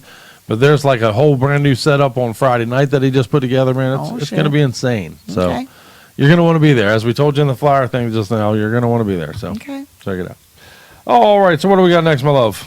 We do have the 420 release that's growing. You know, right. I can't believe it was just like one little small idea really that you put together, and it became a full CD, and now, not a CD, big but free release album, and then now it's two fucking double release or whatever you want to call it. Yeah, it's going to be a shit ton of bands are participating, so it's cool. Very cool. There's going to be artwork that goes along with it. Hopefully, part of a slideshow. We're working. Well, we'll have something, but yeah. I keep having my artist back out on me though, so we'll see if there's cover art for it. We're trying, but we'll see how that goes. And again, if you were an artist and would like to put something together for us for the cover of our 420 release, man, hit me up. Let's do this thing. We've had a bunch of people step up and offer to do it, and then a bunch of people tell me they are not going to get it in by next month. So, and we only get closer to deadline. Right? Yep. So, if you have the time or interest, hit us up and we'll work with you on it. But there you go. Lots of cool stuff. Lots of cool things to look forward to, man. Chicago, all that. You know, it's going to be a fun year. 2020 is going to be a fun metal year. Yep. Do you want to modern the retro haha now? Yeah, let's do it. All right, let's do it. All right. I got a good fucking, as you know, if you hang out with us every week, we do the Modern Retro Haha every single week. It's 3 kick-ass jams The middle one of which is our old school jam of the week. So our old school jam of the week this week is Slammer. Do you guys remember Slammer, man? Only were around for a few years. I want to say from 87 to like 91. Not gonna lie, I do not. Oh, so great, man. It really was. They had a limited run, but they did put out as fantastic. So our old school jam of the week is going to be God's Pray from them. Okay. They were some thrashers from the UK back in the day. 87 to 92, actually, they were together. They put out 2 full lengths and 2 EPs, and all 4 things are just fantastic, in my opinion. All right. But from the work of Idle Hands, we're going to play God's Pray as our old school jam. But before that, our main man, Daniel Rothman, fuck yeah, who is literally a part of fucking Metal-O-Mania family at this point. He's our editor and everything. And he, as you may remember him, he used to be in Left in Ruins. But that Left in Ruins disbanded. He's got a brand new CD coming out right now, and I'm happy as fuck that we're going to open up this with Interplanetary Genocide from his new release. Awesome. Weight of a Dream. Truly, truly badass, man. You guys need to go out. Support your boy. Support badassery. Our boy. Our boy, that's right. Support all our boy. And then we're going to come back with some Overt Enemy, another band we've talked to and interviewed on the show. Okay. I'm a huge fan of this band. I think they're fucking fantastic. You know, the fun trivia note, they started as a Slayer cover band when they got together. Okay. And then became Overt Enemy among them, you know, Right. in and of themselves, which how great of a start can you have than be, you know, that's awesome. And I love, we interviewed them on the show a little while back too. So we're going to come out of that with some Overt Enemy. We're going to throw in a little comedy along the way, sprinkle it on Who you top. got in there for the? We're going to do some old Richard Jenny. Remember old my man Richard Jenny? I liked him a lot. I miss him very much, man. Richard Jenny was the greatest. He was awesome. Yeah. I know. Sad story. Later after the show, Google the story on the comedian we're showing you tonight. And it's a horrifically sad story with the way that But he's fucking that hilarious. went. But he is so the consummate that, yeah. professional and showman. Yeah. Perfect. But there you go. Let's check out all that shit on the Modern Retro. Haha. We'll come back. We'll talk a little bit more shit, play a couple more jams, and let you get on with the rest of your night after we throw you around some more. What do you think? Gotta get the humping. Here you go. Let's modern or retro. Haha. For the 158th time. Whoa. What's up, Metal-O-Maniacs? This is Daniel Rothman here, coming at you with a new single off my upcoming EP called Weight of a Dream. The song is called Interplanetary Genocide. The EP is due out April 10th. Hell yeah. We are from the planet Duklan. We are here to destroy you.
leaders of the United Nations today, where they voted unanimously to determine that the discovery and existence of intelligent extraterrestrial life is a threat to global security as well as humanity itself, and is a threat that must be eliminated.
Oh my God, he's completely spaced out.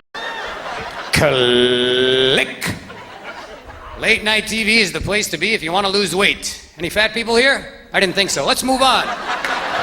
There's always a guy going, it's not your fault you're overweight, you're a victim. Really? I don't know. When I was a kid, I was a fat little kid for a few years, and after careful research, I came to the exciting conclusion, hey, I think I'm eating too much. It was kind of my fault.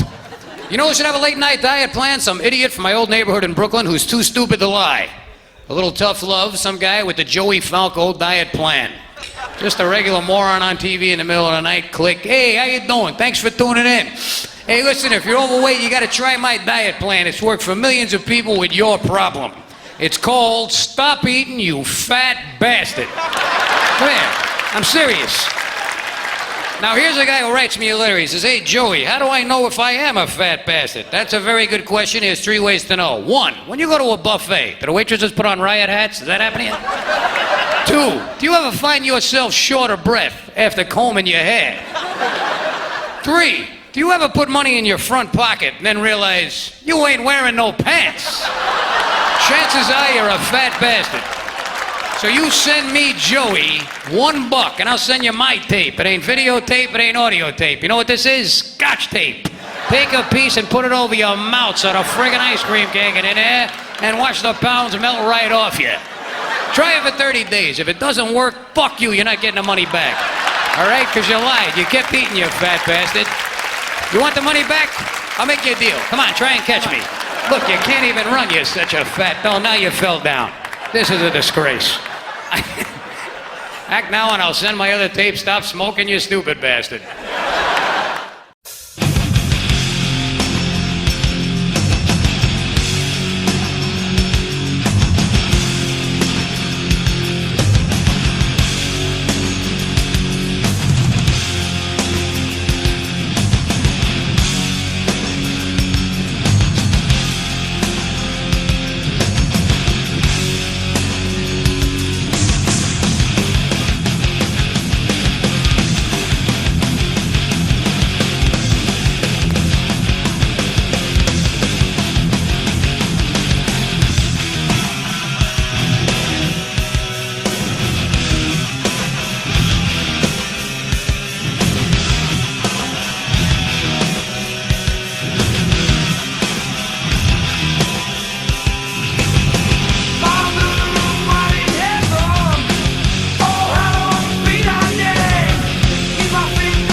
I say on a first date, you don't want a dinner table, damn it. What you want is a card table.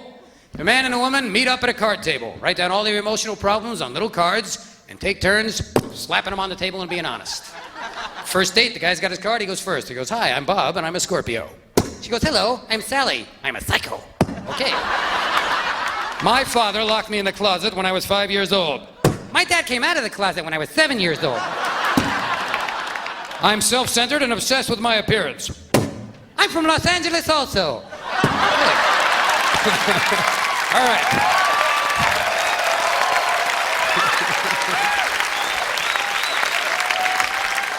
All right, it's my turn now. I can't have an orgasm unless I'm on top. I can't have an orgasm unless I'm on crack. I have an imaginary friend named Bosco. You know Bosco?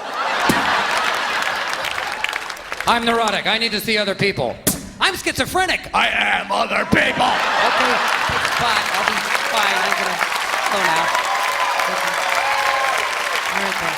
Hey, this is Rob from Overt Enemy, and you're listening to Metal-O-Mania. The gods will not save you.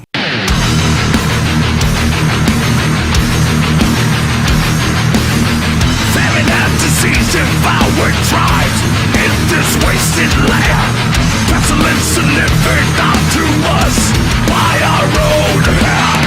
Like temple for death we pray, taking lives in demonic ways. In this society it is the norm, but to need a skilled art form.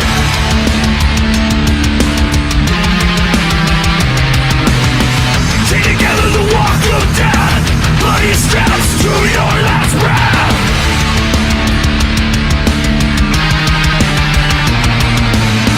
Severed hands upon the spire, discarding bodies onto sacred fire. The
Why are all the gods such vicious cunts?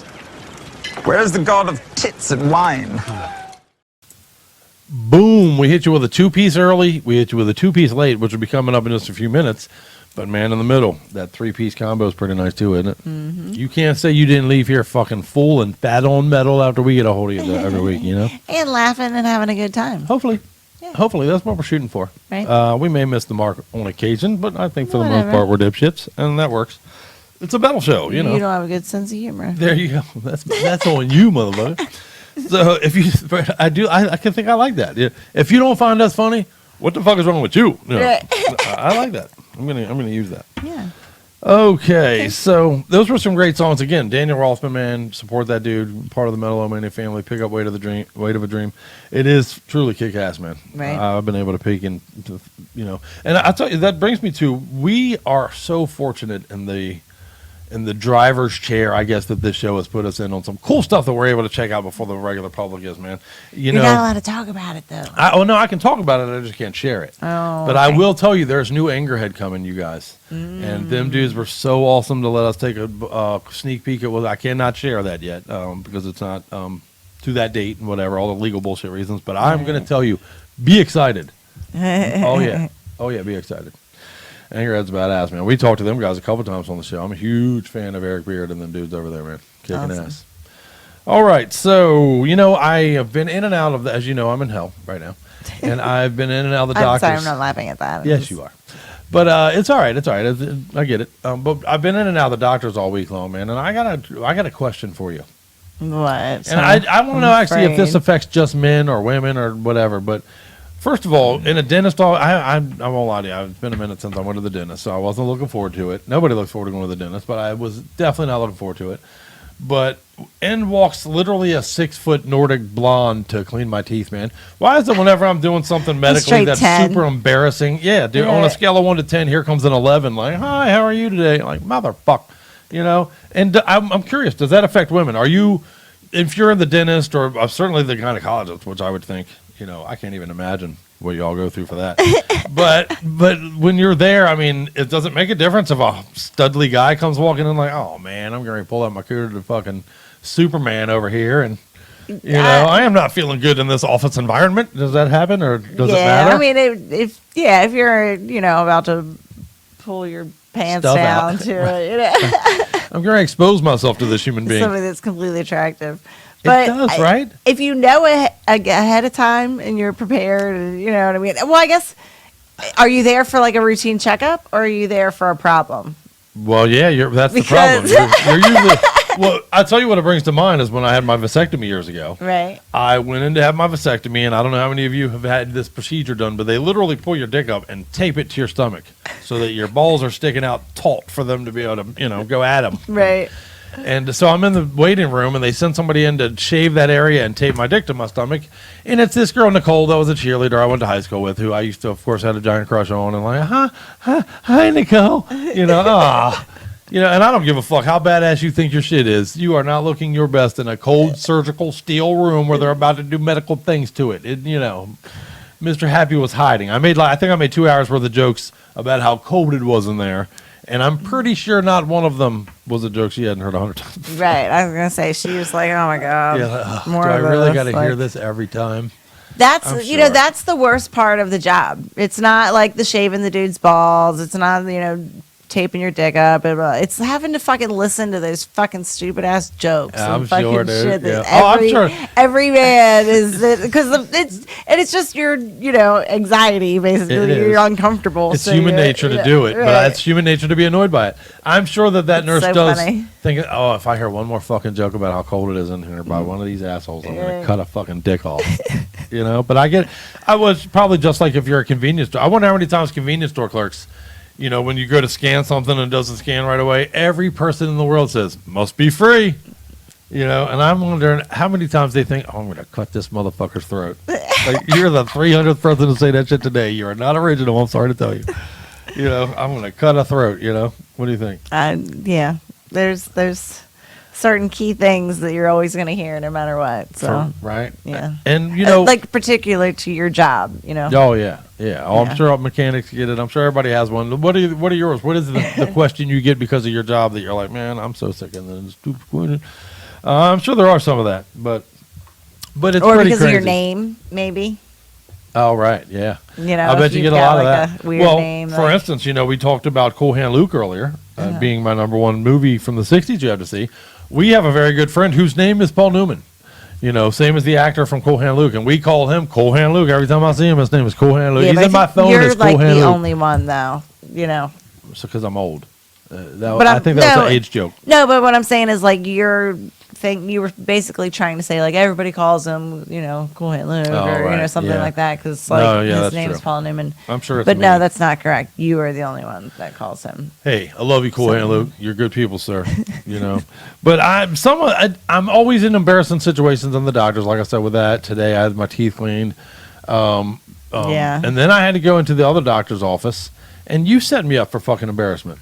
You Oh know? my God, What the this fuck? is so funny. Man, hold up before you get to that.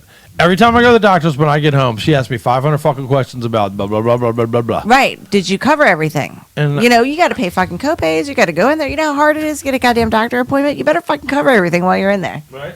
Go ahead. So I texted him a list of things that he's been complaining about or having issues with, or you know, just concerns that we wanted to ask about. Make sure you talked to your doctor about these things. Is Right. what my text said. And it was stuff like, you know, his back, Little bit of everybody's pain, his the bone in shoulder, my you know, everybody's been shoulder, hearing you all about the know about nerve that, thing, yeah. which, you know, Maybe a if muscle people care, thing. right, might be a muscle thing, not nerve, so that's good news. I hope. That's positive. I hope. I don't know, But- and I don't even remember some other things that were on the list. But on the very end, I finished it up with the increasing size of your cock. which I love her for, by the way, you guys. But And, see, what you got to keep in mind now, this is setting the backdrop of I haven't really slept much in 3 days because I'm insane from the pain in my shoulder. I'm a little on the lunatic side, and I am so beaten down by not having enough information after the doctor's visits in the past. So I went through her list with my doctor, like, yeah, I need to talk about this, and this, and man, is my dick getting bigger? And I posted a thing about that on Facebook, actually, But he was telling me as we were going through, you know, the report back to me about all the things that they talked I was like, about. man, why'd you make me talk He to my was like, doctor it was about my dick? That shit was embarrassing. embarrassing. And she laying out laughing, dying, man, on the phone. I'm like, man, what the? You set me up, bitch. I was like, did you That bitch set me actually up. ask your doctor about your dick getting bigger? Yeah, I did, man. I fucking totally did. I said, yeah, I added that to the list just for you. That was a little like side joke. Yeah, I'm an Yeah. ass. And you know what? He's probably the doctor's another one of them. Yeah, okay, man. I'm sick of hearing about your dick, bro. Like, shut the fuck up, man. But you have the coolest fucking doctor. Oh, I have the coolest doctor. He This is, whole weight actually. loss thing and all that started because of my doctor, flat out, man. Yeah, he's he a was cool like, bad dude, motherfucker. you're fat. Yep. You're gonna die. Do you want to die? He literally pulled me in his office one day and he was like, I'm just going to ask you, how many people in their 70s or 80s do you know that are 400 pounds? And I was like, not very many. He's like, yeah, that's because they fucking died. Do you want to die? Because if you want to die, just go ahead and leave. We got nothing else to talk about. But if you want to live, I got some ideas you might want to consider. And man, here we are, fucking Yeah, not even a he did year good later. job. Yeah, that's crazy. Yeah. Pretty crazy. But and you like fucking impressed the shit out of him today when you I showed up did. there. First off, the nurse didn't even like recognize that it was you. No. And then he was like, God damn. Yeah, man, it went over very well. Actually, I got a good That's report from the doctor, despite the stupid bullshit in my pain in the shoulder here. But even that, other I feel than like that, it's good news. So. yeah, hopefully, matter of fact, let's get through the show so you can give me a good massage later. What do you think? Yeah, we'll get right on that. I'm as convinced as you guys are. But Do you want to do the 1-2 yeah, punch? he asked the doctor about his dick getting bigger. I did ask the doctor about my dick getting bigger, and I posted the little thing on Facebook if you caught it. And he said the panis region. Did you know that's what the region around your penis is the panis? Because I didn't know that. Sense, right? You got your penis in your panis. It's kind of like your neck in your neck, your tick in your penis top. You know, comes from your penis. your penis protrudes from your panis. Okay. Panis protrusion called penis. Anyway, but he was like basically saying when you lose weight, that shrinks, so it looks like your dick is bigger, but it's actually the same size, but it protrudes out more, which. And that's the definition of bigger, isn't it? I mean, what the fuck are we talking about here? The answer I is can yes and no. physically use right? more of it than I could before. Right. I mean, anyway. Yeah. Aren't you The answer lucky? is yes and no. So Aren't you lucky? Don't do Bow, that, bow, don't do bow, that. wow. What? We're supposed to do that and get some no, don't do 70s porn music going, but well, there you go. Want to play another the Late Show one too? Oh yeah. The one Back we to do the earlier. music. Yeah, right. We'll stop boring you with talking about genitals, and we'll talk about some jams instead. And I'm very excited about this too, man. The Toxic Holocaust dudes, man. We've reached out to Joel, actually. Hopefully, we're going to be able to get him on the show. I'm a huge fan of Toxic Holocaust and have been literally since their inception, so which is 20 fucking years ago now. God damn. So crazy to me. I know he was like the new kid on the block, honestly, man. I remember when Toxic Holocaust came out, and we were all like, "Hey, man, this dude's part of the next generation of shit." And now, 20 years later, he's and we were right though. We were certainly right because Right. he's been a huge part of it. In fact, he runs a cool studio and does. You can go to him to have your album fucking finished up and all that shit, man. He's a cool dude. Does a lot of stuff. Awesome. Stays busy in the metal scene, man. So we're going to do some Toxic Holocaust, and then we're going to follow it up, with some fucking, man. This band, Sarcoptic, is just flat out badass. They sent us over some things to check out, man. Actually, our buddy Wes out there, motherfucking Metal Coffee Productions, much love to you, brother. Sent us over. Oh, that shit was good. Yeah, man. Oh, you're talking about the other coffee. Oh. I know. There's a lot of metal coffee crossovers Sorry. and shit. Well, no, it's not your fault, but yeah, that shit was good. We'll talk about that. We'll talk about that next week on the show because that true fucking killed coffee is killer. Good stuff. In fact, yeah, they sent me a cheat. Oh, look, here we go. Look, I got the shirt on right now. There you go. This coffee is spectacular, truly. Trust me. But then we're going to come back with some Sarcoptic, who our buddy Wes turned us on to, man. Truly a fucking badass band, man. Matter of fact, he represents Over at Enemy, who we talked to earlier, too. So, but Euthanize the Masses is the name of this release, and we're going to check out Beast Mode off of it right here, right now. It's the real thing. A radio signal from another world.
Welcome to a brand new beginning, you sorry shits. Come on. We gotta get out of here. Now, right now.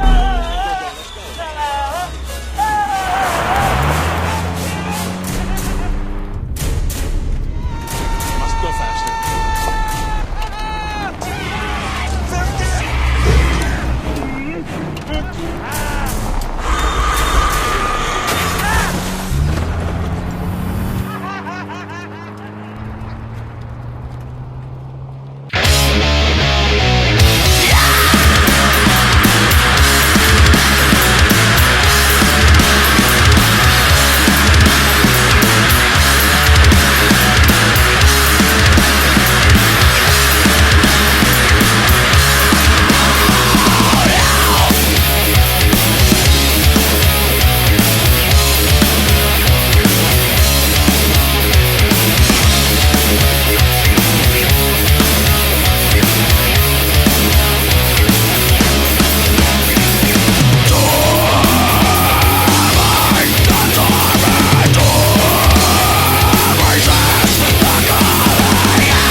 yeah, man. There you go.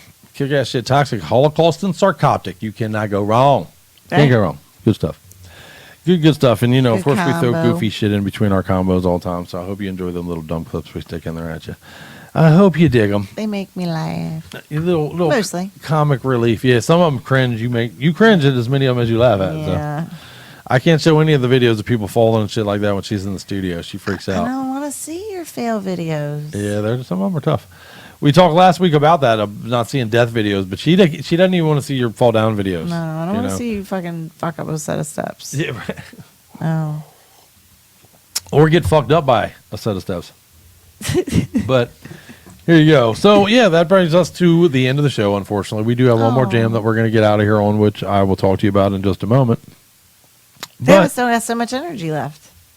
Yeah, I know, right? See? Because I think it's because of this. That's why we both are still kicking it around with so much energy right here. Here's your answer for why we got so much energy this late in the show. Mm-hmm. But yeah, man, I love those bands. Please do support them. Toxic Holocaust, Sarcoptic, Scully makes it easy for you. We are going to get out of here for the show this week, but I'm telling you, this was 158. And next week is episode 159. We have 2 interviews on the show next week, man. Fuck yeah, wow. We're going to be talking to Self-Disgrace out of Italy. Okay. Phenomenal brand new albums called Fetus and Fetu, and we have been fortunate enough. That's another one we got a sneak peek at, man. Very cool. I can't wait for this. I'm not kidding. And then we have Degenerates coming on next week too, man. Very cool. Okay. Oh, that Degenerate release. If you like your shit, if you're a fan of like Slayer and all that kind of shit, and you do not own this Degenerate release, you've missed a big opportunity to fucking slam your head against something. Truly, it's fantastic. They haven't missed it yet. They can still do it. Go get it.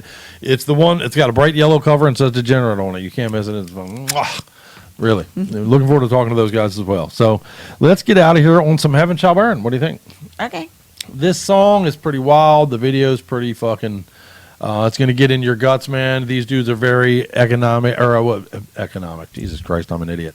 These guys are very eco-friendly. They're very conscious of our environment. They do a lot of stuff about that in this song. Okay. About the oceans is one of them as well. I think it's a gripping video and a gripping tale that they tell. And they're also a phenomenal band. So go out there and support Heaven Shall Burn. And we're going to get out of here for the week. But again, thank you very much to Lindy from Dustbolt. Jeez. Got a dick in my mouth right now or something. That's something. Fuck. Thank you so much to Lenny from Dustbolt for hanging out tonight. We appreciate it. I'm a huge fan of that band, just huge. And again, next week, Degenerate and Self-Disgrace. So what do you think, Scully? You want to get the fuck out of here and go party? Sure. All right, sure. Sounded like you were on the fence I was there. like, I was down with the get out of here, and then I'm not really done for the party. It's late on hump night. We'll define what partying means when we shut down. What do you think? Okay. We'll do some partying you can handle. Maybe on the repeat. We'll play it again on the repeat. Yeah, let's do that. We don't do that enough. Well, Facebook fucks with our videos, so if they would stop doing that, we would run them on repeat a few more often. A few more times. Fuck with everything you do. They suck. They hate me. Facebook hates me. You've challenged them too many times. Now you're like the bratty kid that they're always like looking out for. You know? Yeah, and you know what? I'm not allowed to share and post in other groups right now until May 15th, which is insane to me. And I'm already 3 weeks Their into this thing. punishments are so long. When I see people like complain ridiculous. about it, yours is May. Somebody else I saw was like June something. Yeah. Like, what do you guys do wrong that you get like? Dude, that one was I 5 month suspensions. I shared a link of our show on like 5 different groups, and Facebook said I was spamming people and shut me down for 5 months, 6 months, or whatever the fuck it is. Because you're 4 a spammer. months, they considered me a spammer because I shared my group, the show. I shared a link to this show on a couple of metal groups, and they shut me down, which is so fucking ridiculous. But every time I get the little thing, if you think this was a mistake, let us know, and they bring up a box so you can type up something. And at this point, I do it every single time, and I'm like, your mother's ugly and she dresses you funny. And the next one will be like, you've mistaken me for somebody who fucked your girlfriend. Dude, that wasn't me. Undo my blockage on my account. Shit like I probably send 7 of those a week. And they're all fucking, man, why are you fucking sticking into my butthole, dude? You didn't even ask me first. Shit like that. Seriously, I send that every fucking single time. Because I forget. I'm a fucking stonehead. I forget I'm not allowed to post something in a group. So I'll go to a group, see something that interests me, and I'll literally the other day I typed up something that big. Oh, that's and then hit enter, and it was like, you can't share in groups until May 15th, you motherfucker. So yeah, that time I maximized the fucking box even as much as I could type about, your mother's got a fucking gaping wound between her legs that you fell out of somehow, and you're gonna judge me,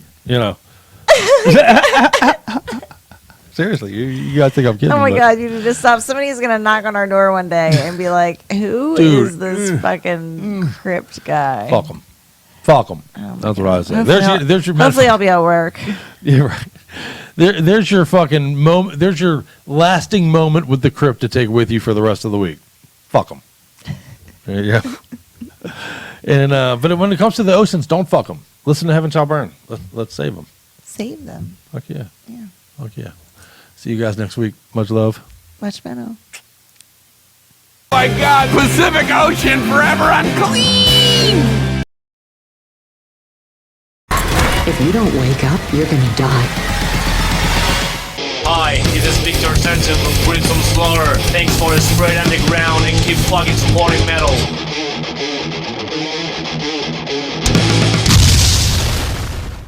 Hey, this is Adam. This is Tom from Cardiac Arrest, and you're listening to Metal-O-Mania with the Crypt. Rock forever. This just in. Scientists have discovered that once you've been infected by Metal-O-Mania, there is no cure. Contact Scully right away for more and more metal to feed the dragon.